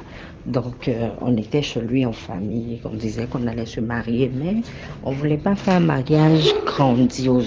On voulait juste faire le nécessaire pour que, voilà, pour ne pas trop dépenser et tout ça.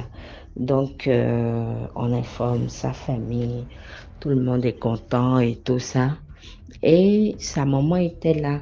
Donc, sa maman disait, oh d'accord, il n'y a pas de problème. Comme moi, j'aime beaucoup voyager. Elle avait un pagne là qu'elle nous a offert. Elle dit, ah bon, voilà mon cadeau de mariage.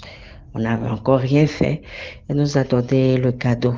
Et ce pagne-là, je l'avais dans mes affaires, mais je ne l'avais jamais porté.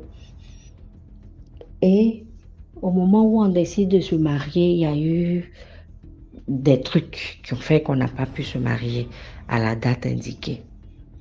Après ça encore, on décide de fixer une autre date.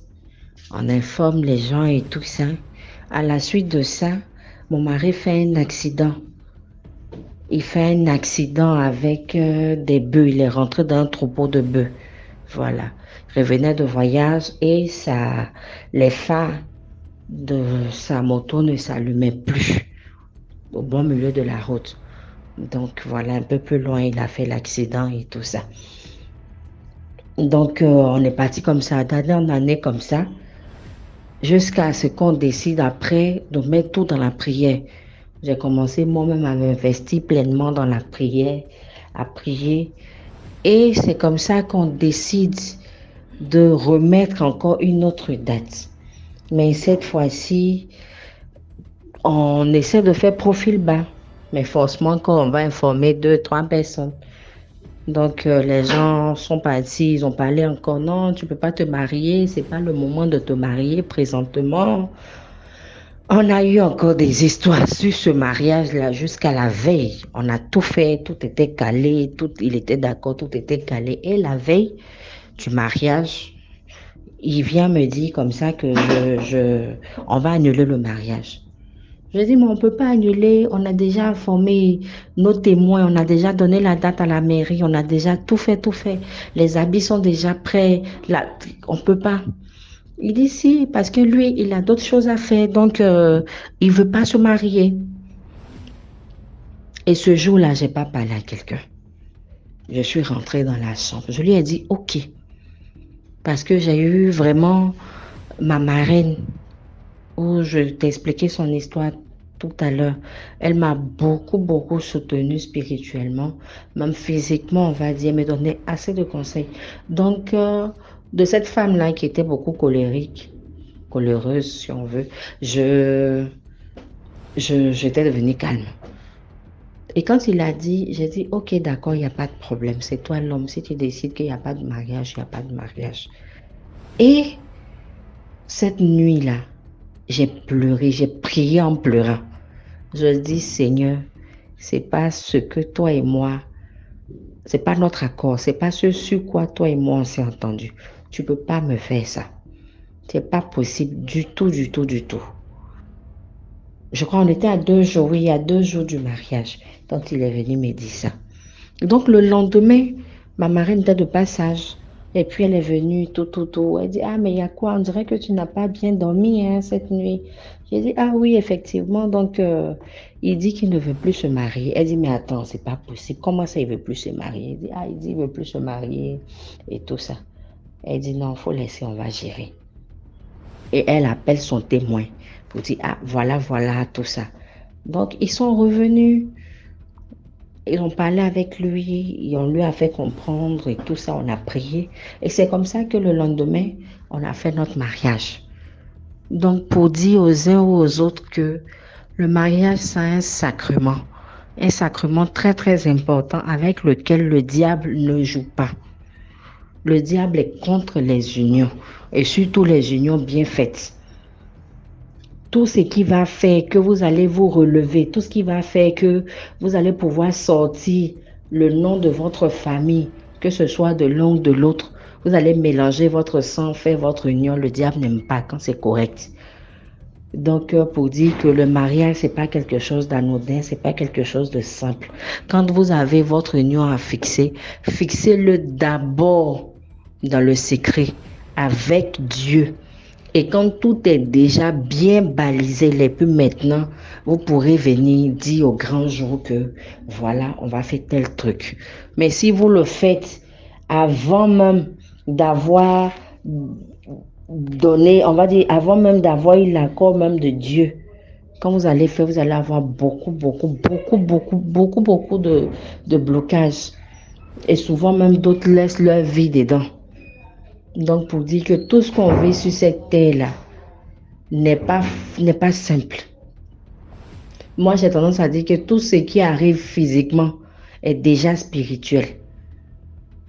Donc, toute chose est spirituelle avant d'être physique. Ne nous amusons pas. On écoute les histoires de DMG, c'est pour les mettre en pratique. C'est pour qu'on puisse vraiment être des personnes à part, qu'on puisse avoir quelque chose en plus. Donc, écoutons bien les histoires et faisons attention parce que le dehors, comme on le dit, est mauvais. Le dehors est très, très, très risqué. Donc, voilà un peu mon histoire concernant mon mariage. Voilà. Donc, c'est un peu ça. Je reviens avec une autre histoire, enfin, qui n'est pas la mienne. Et puis, à tout à l'heure. Merci beaucoup pour l'histoire. Maintenant, on passe à la 8e histoire. C'est ça, non? Ok. Écoutons. Bonsoir DMG et bonsoir à tous les abonnés de la DMG TV. Je suis une abonnée. Depuis que j'ai découvert, j'aime beaucoup la page parce que je suis adepte des histoires mystiques. J'aime beaucoup. L'histoire que je vais raconter aujourd'hui se passe dans les années 2012-2013. J'étais nouvelle dans un lycée de la place au Gabon, Libreville. Et on a décidé avec des amis d'aller à la plage. Bon, on n'avait pas eu cours. On a dit, bon, au lieu de rentrer à la maison, on va aller à la plage.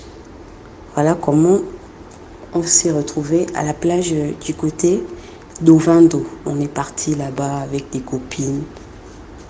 On s'est bien amusé. On a acheté à manger, à boire, tout ça là, à l'insu des parents. On était... vraiment, c'était un bon mood parce qu'on avait passé une bonne journée.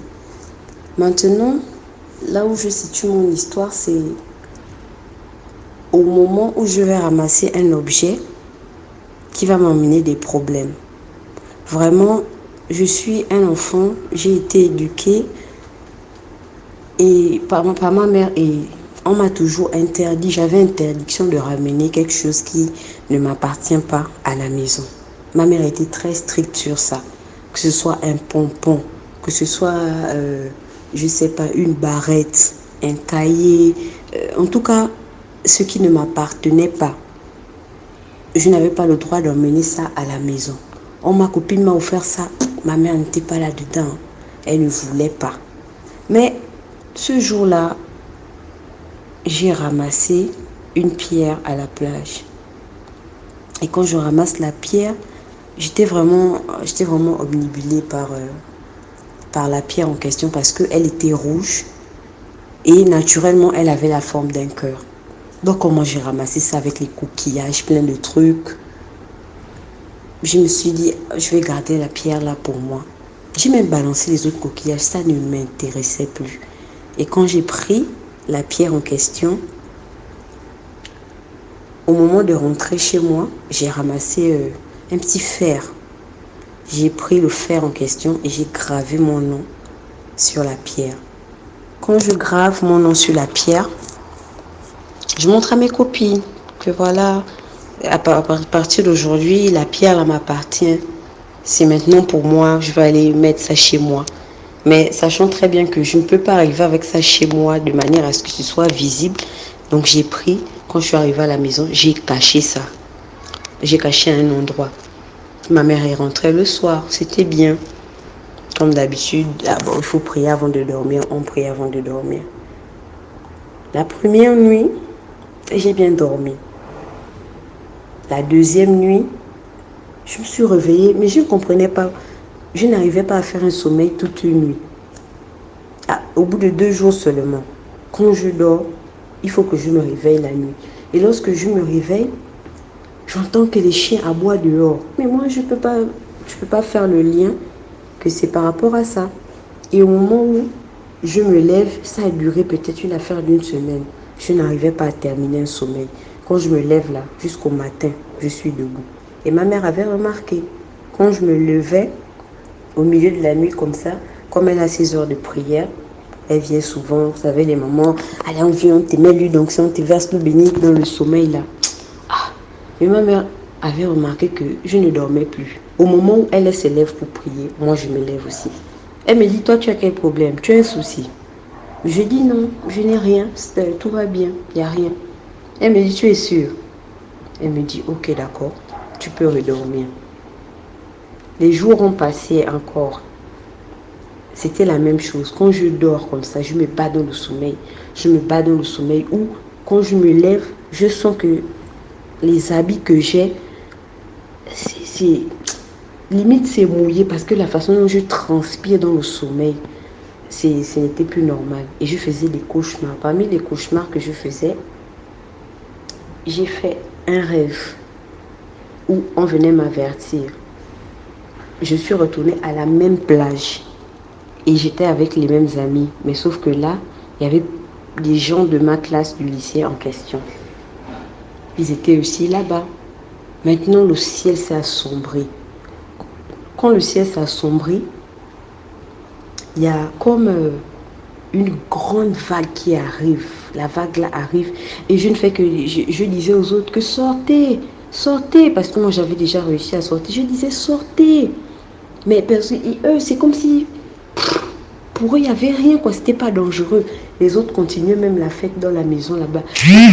Vous ne voyez pas la vague là. Non, c'est normal. Elle arrive. J'ai dit, qui arrive? Au moment où je pose la question, je vois comme la vague là commence à tourbillonner sur elle-même comme un cylindre. Et il y a une femme qui apparaît dedans avec 2 hommes, vraiment 2 hommes très, très, très, très musclés. Et ils avaient dans des espèces de... Comment on dit? Des cannes. Ils avaient ça à la main. Et la dame s'est directement adressée à moi. Elle s'est adressée à moi et elle me disait que je devais partir avec elle. J'ai dit non, je veux partir avec vous comment? Je ne vous connais pas, je ne sais même pas d'où vous sortez. Elle m'a dit, tu dois partir avec moi parce que toi et moi, on est en commun. Je ne comprenais pas. J'ai dit, mais comment ça je vais avoir quelque chose en commun avec vous? Je ne vous ai jamais vu, c'est la première fois que je vous ai vu. Après, elle a commencé à perdre patience et s'énerver avec moi. Et elle a tendu la main. Quand elle a tendu la main, elle a refermé la main et une de mes copines est venue vers elle. Elle m'a dit que si je ne partais pas avec elle, elle ne devait pas vivre. Si je ne partais pas avec elle dans les jours qui suivaient, la fille en question devait mourir. Ensuite, je lui ai dit, mais non, elle ne peut pas mourir. Ses parents ne savaient pas qu'elle était à la plage avec moi. Comment elle va mourir? S'il vous plaît, je vous en prie, ne la tuez pas. Je ne sais pas ce que j'ai de vous. Elle a dit, tu es sûre que tu ne sais pas? Toi et moi, on a fait un pacte, non? J'ai dit, comment c'est un pacte? Mais je ne vous connais pas. Elle dit, non, tu as quelque chose qui m'appartient, que tu as pris ici et que tu as emmené chez toi. J'ai dit, ah. Elle m'a dit, si tu as déjà ça, ça veut dire que toi et moi, on est en commun et que tu dois partir avec moi. Si dans les jours qui suivent, en fait, tu ne me suis pas, je prendrai ta copine. Le jour là, je me suis levée, c'était un samedi. Je me suis levée en pleurant. Je pleurais, je pleurais, je pleurais. Et ma mère n'était pas encore sortie parce que sa routine, c'était samedi, elle part au marché. Et elle n'était pas encore partie. Elle me dit, toi, lève-toi. Je sais qu'il y a quelque chose. En fait, je n'ai même pas compris. Elle dit, je sais qu'il y a quelque chose que tu as fait. Mon esprit n'est pas en paix. Tu as fait quelque chose, tu as mené quelque chose dans la maison là, qui fait en sorte que je n'ai plus la paix. Quand je prie, l'esprit me ramène toujours vers toi. Qu'est-ce que tu as fait? Elle a appelé ma petite soeur. Tu as emmené quelque chose ici qui n'est pas. La petite soeur a dit non. Elle a appelé l'autre. Elle a dit que quelqu'un t'a donné quelque chose. On t'a donné quelque chose en route. L'enfant a dit non. Moi, à mon tour aussi, j'ai voulu encore mentir. Elle me dit, mais arrête. Dis la vérité. Quand j'ai dit que après je voulais encore mentir, elle m'a dit, écoute, sinon tu vas rester avec ton problème. C'est là où j'ai avoué. Je suis partie chercher la pierre en question. J'ai emmené.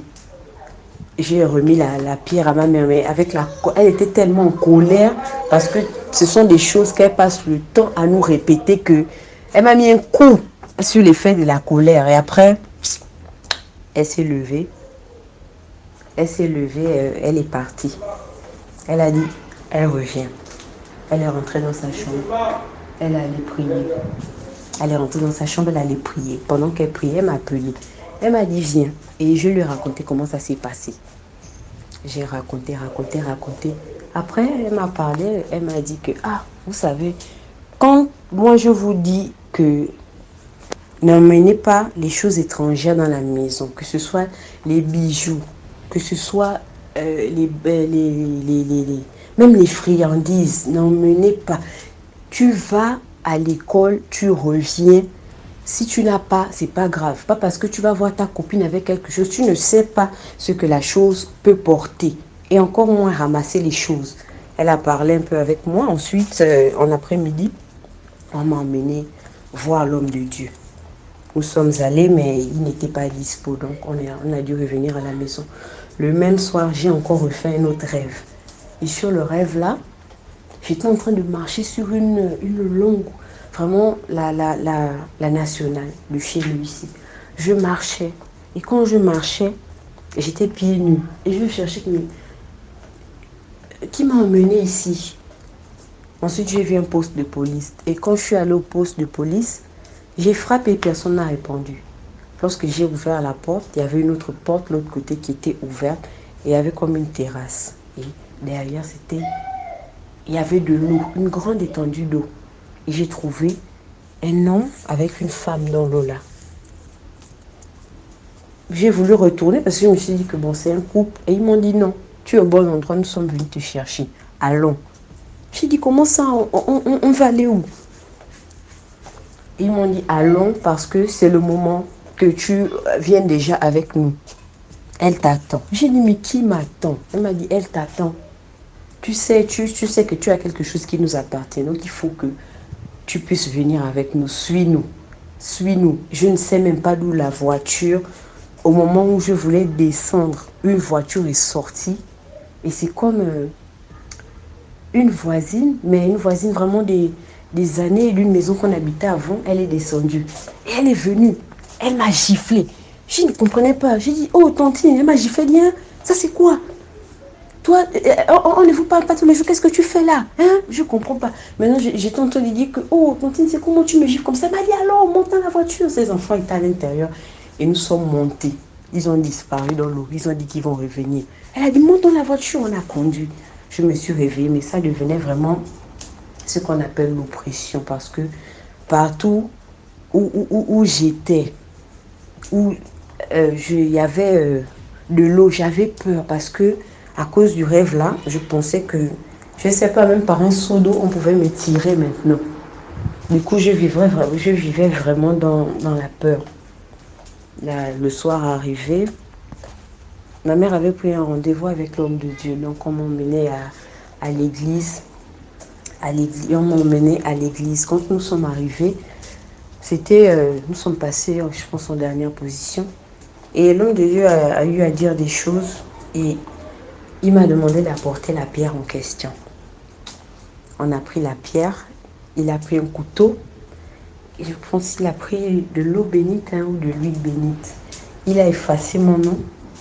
Et on a prié pour briser, pour mettre la séparation entre l'esprit et moi.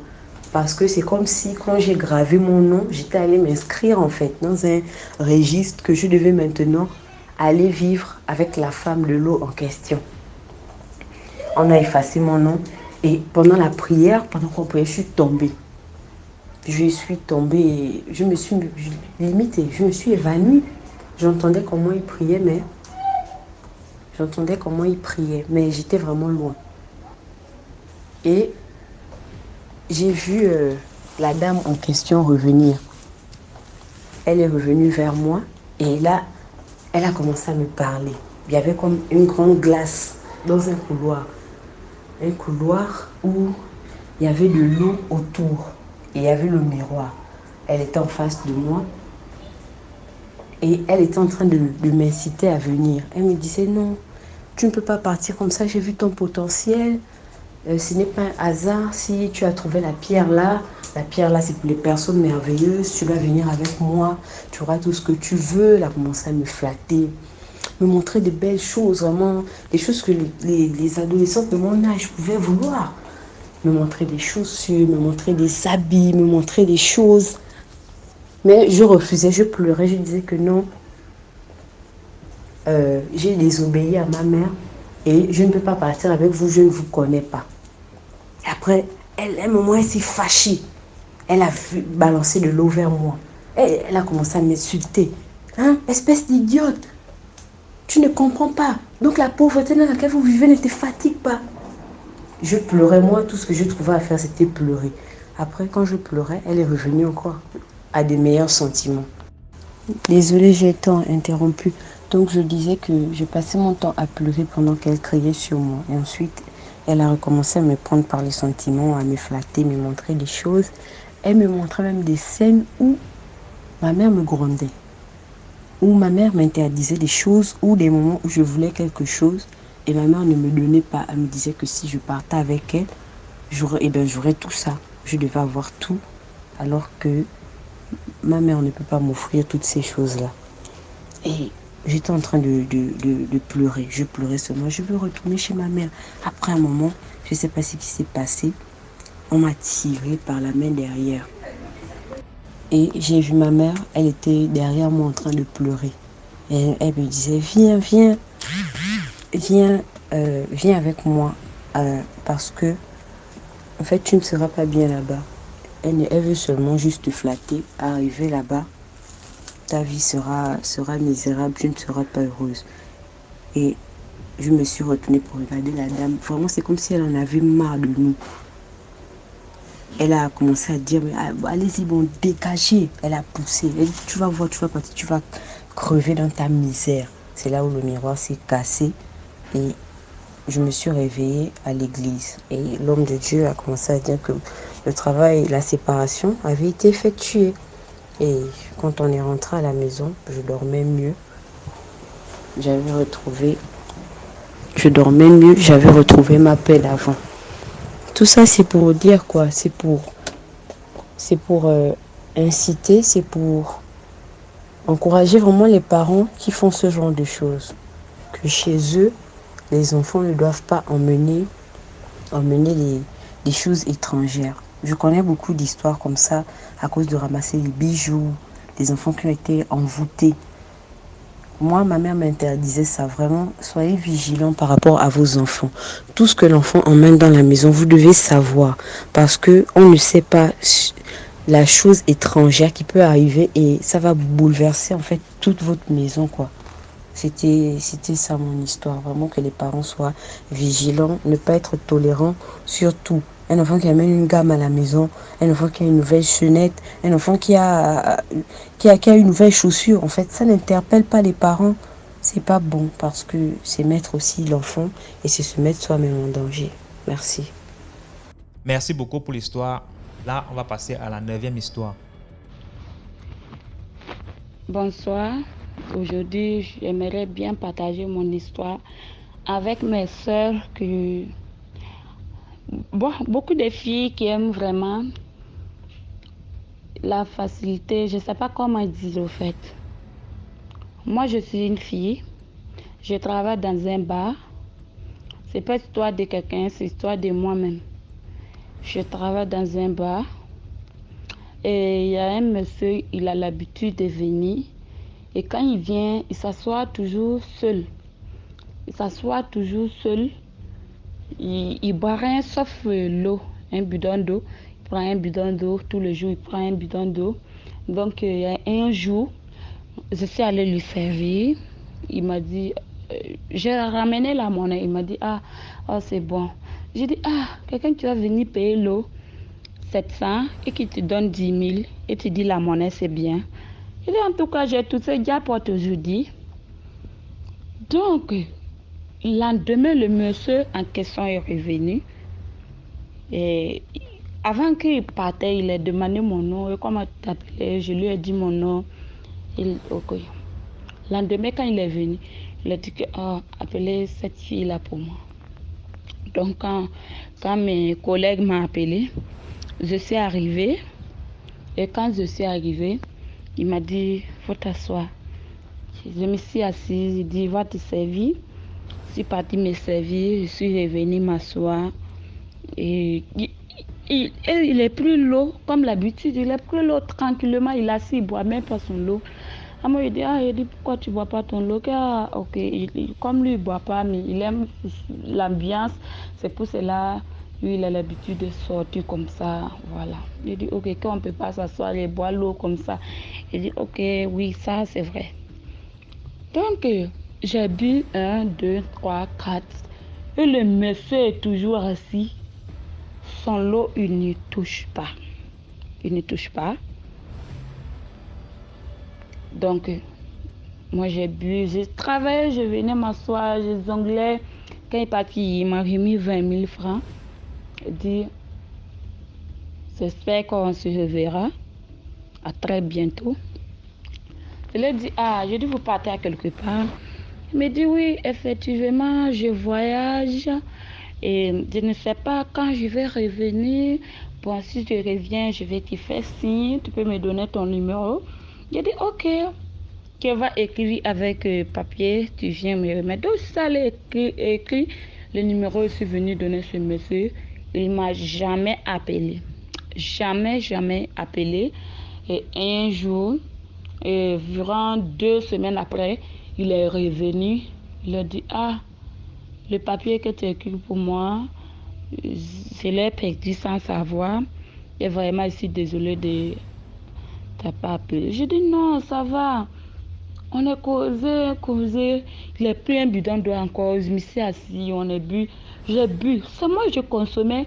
Et il acceptait tout sauf de mes copines qui venaient là, qui passaient par là-bas. Il les servait comme rien. On dit, va te servir. Donc, c'est devenu son habitude. Quand il vient, mes copines viennent s'asseoir. On s'assoit, lui, une poire. Et s'il part, chaque jour, quand il part, il me remet 20 000 francs. Il me remet 20 000 francs.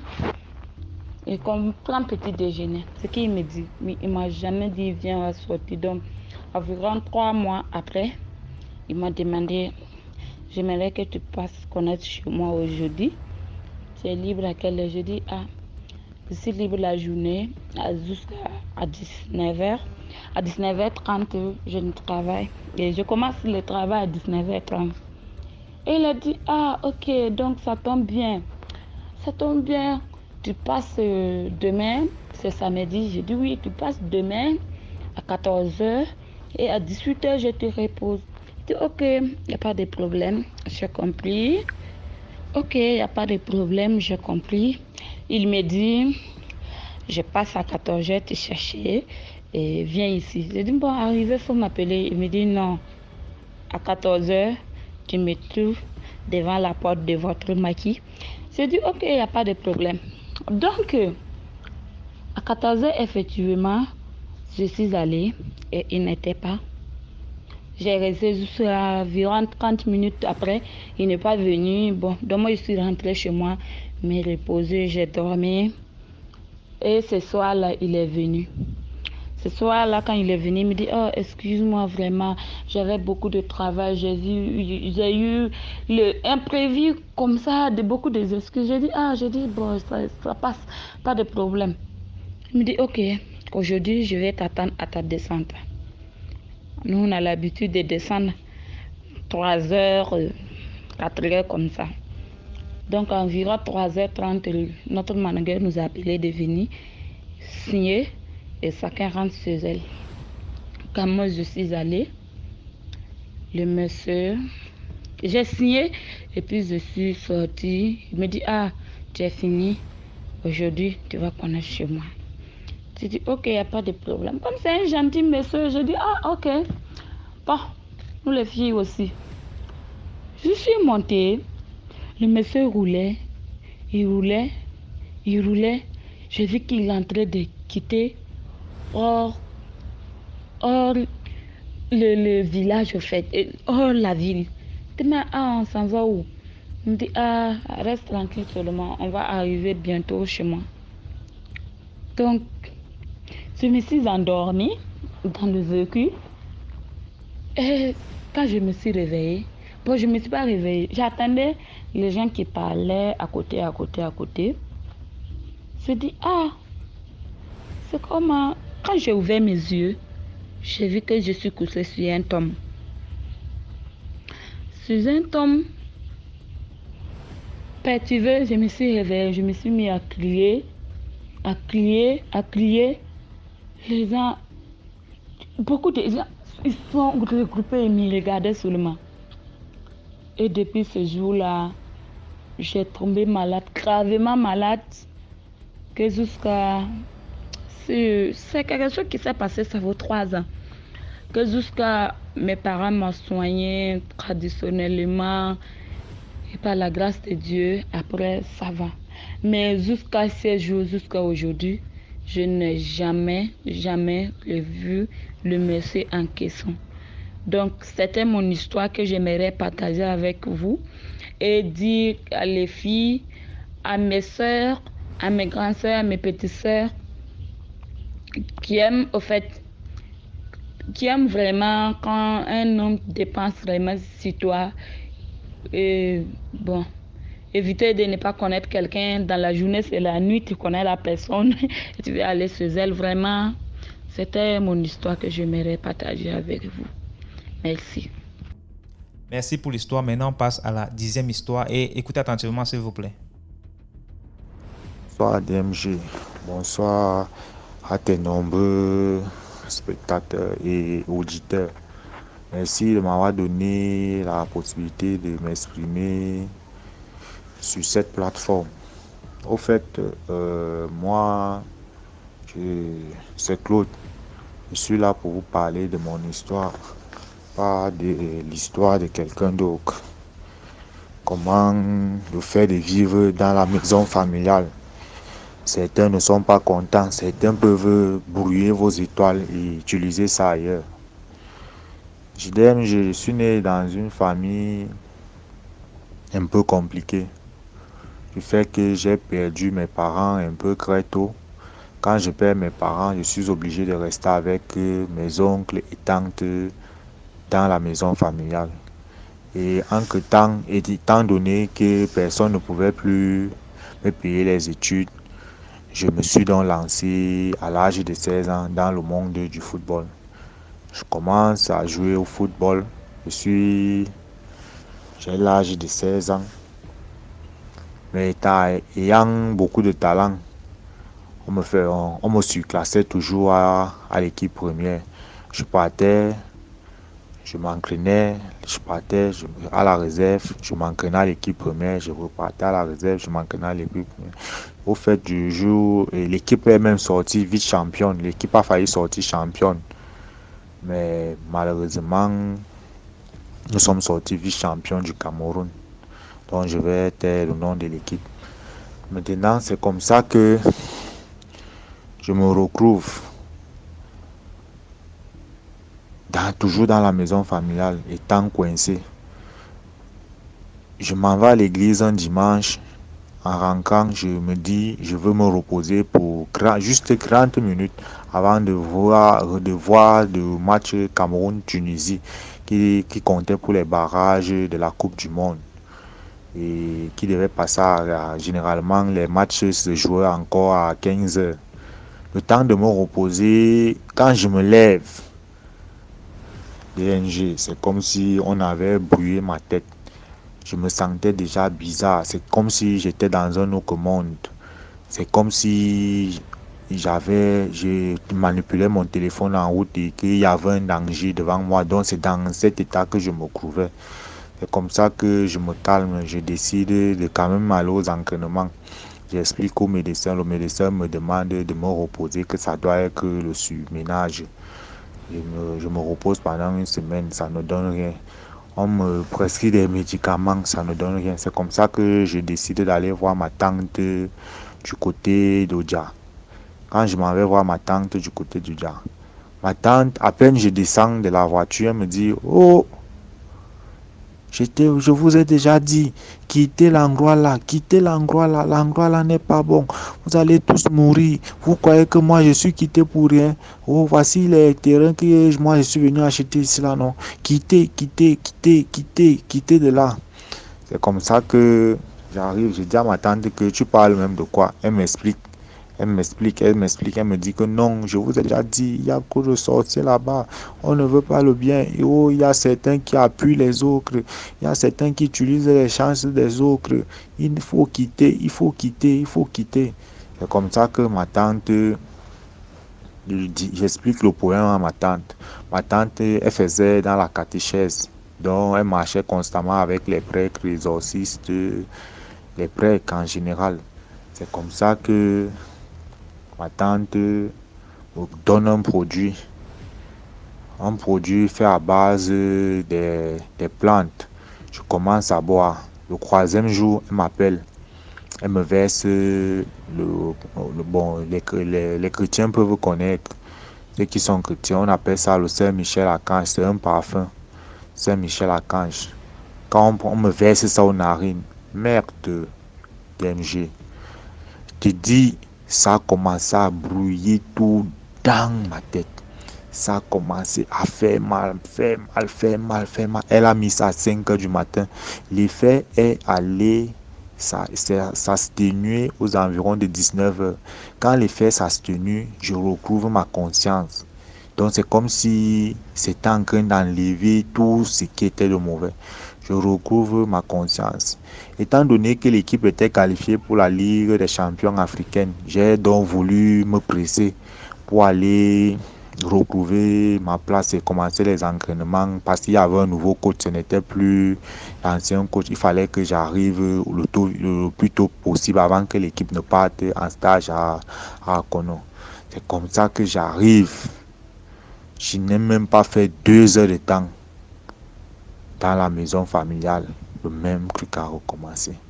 Quand le même truc recommence, parce que j'avais promis à ma tante que je ne repartais pas du côté de la maison familiale, parce que je ne veux pas citer le nom, c'est que beaucoup vont reconnaître. C'est comme ça que ma tante, je suis bloqué. Je ne peux pas retourner, je suis obligé de gérer mon retour moi seul. C'est comme ça que je reste tranquille. C'est comme si je recommençais à jouer au football. Je m'en vais au choc.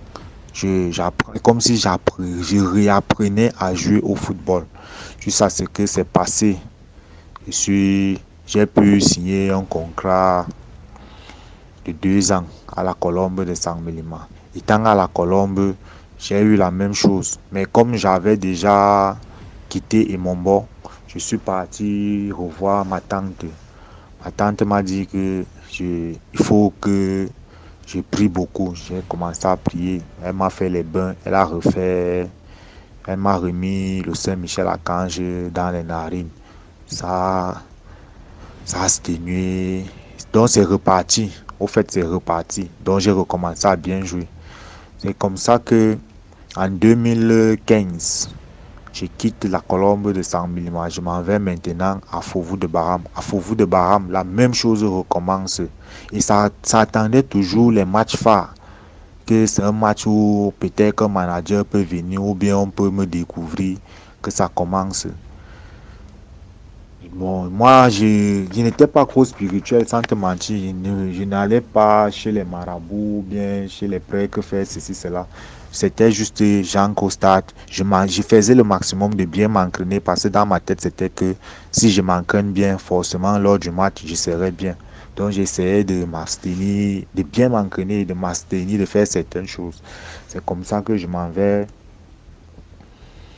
Étant à Faubourg de Barham, la même chose m'arrive. Je m'en vais encore chez ma tante. Elle gère. Maintenant, étant à Faubourg de Barham, je signe un contrat de 2 ans au canon de Yaoundé.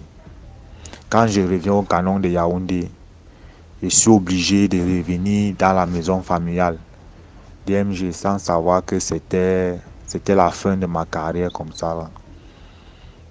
C'était la fin de ma carrière. J'ai fait une excellente saison, le genre que je savais que même le CHAN 2020, je vais jouer DMG. Donc, ce n'était plus la petite chose que je simplifiais, qu'on faisait, on mettait le Saint-Michel-Archange dans les narines et ça allait là. C'est devenu pire, c'est devenu le déséquilibre cérébral. J'ai dit ça, c'est comme si je devenais fou. Je n'arrivais plus à arrêter la cuillère, je n'arrivais plus à faire cuire un œuf. Donc c'est comme si je perdais déjà la tête. J'étais déjà sale comme un porc, tout. C'est comme ça que même je suis même allé revoir ma tante. Ma tante m'a dit que le niveau où je suis déjà là, elle ne peut plus. Elle ne peut plus. Donc ce que je vais dire aux autres, c'est que moi voici maintenant, je me suis ressaisi. Malgré tout ça, je me suis ressaisi. Maintenant, je fais dans la cordonnerie clé minute où je m'épanouis. J'ai un petit truc de quoi vivre, de quoi payer ma petite maison. Mais pour dire aux autres que la maison familiale n'est vraiment pas quelque chose de bien quand on veut progresser. Surtout quand tu as une étoile, il faut vivre caché. Parce que les autres vont vouloir t'empêcher de vivre. Et je pense que c'est ma négligence aussi qui m'a aussi beaucoup dérangé. Et le fait de ne pas avoir eu mon père et ma mère à mes côtés. C'est pour ça que ces gens m'ont atteint. Je savais que j'allais faire une très bonne carrière. Mais malheureusement, je me retrouve en train de faire la cordonnerie. Donc c'est un peu ça mon message que je voulais partager. Ok, bonne soirée. Voilà, c'était la dernière histoire. Merci d'avoir participé jusqu'à la fin. Comme j'ai dit au départ, là, s'il vous plaît, après le live chat, allez sur la vidéo normale, les commentaires. Laissez un commentaire là-bas. Pas seulement dans le live chat, parce que là-bas, après, ça n'affiche pas sur la vidéo normalement. C'est pour ça que vous allez voir, on est nombreux dans le live chat là encore de commenter beaucoup, plus de 2000 commentaires. Mais après, on ne verra qu'un truc comme 100 commentaires parce que après le live chat, il y a la vidéo qui va rester sur la page. Il faut aussi laisser un commentaire là-bas. Donc, merci. À demain, 12h pour une nouvelle vidéo. Laissez des commentaires, partagez, likez, commentez. Faites comme d'habitude. J'ai confiance. On est ensemble.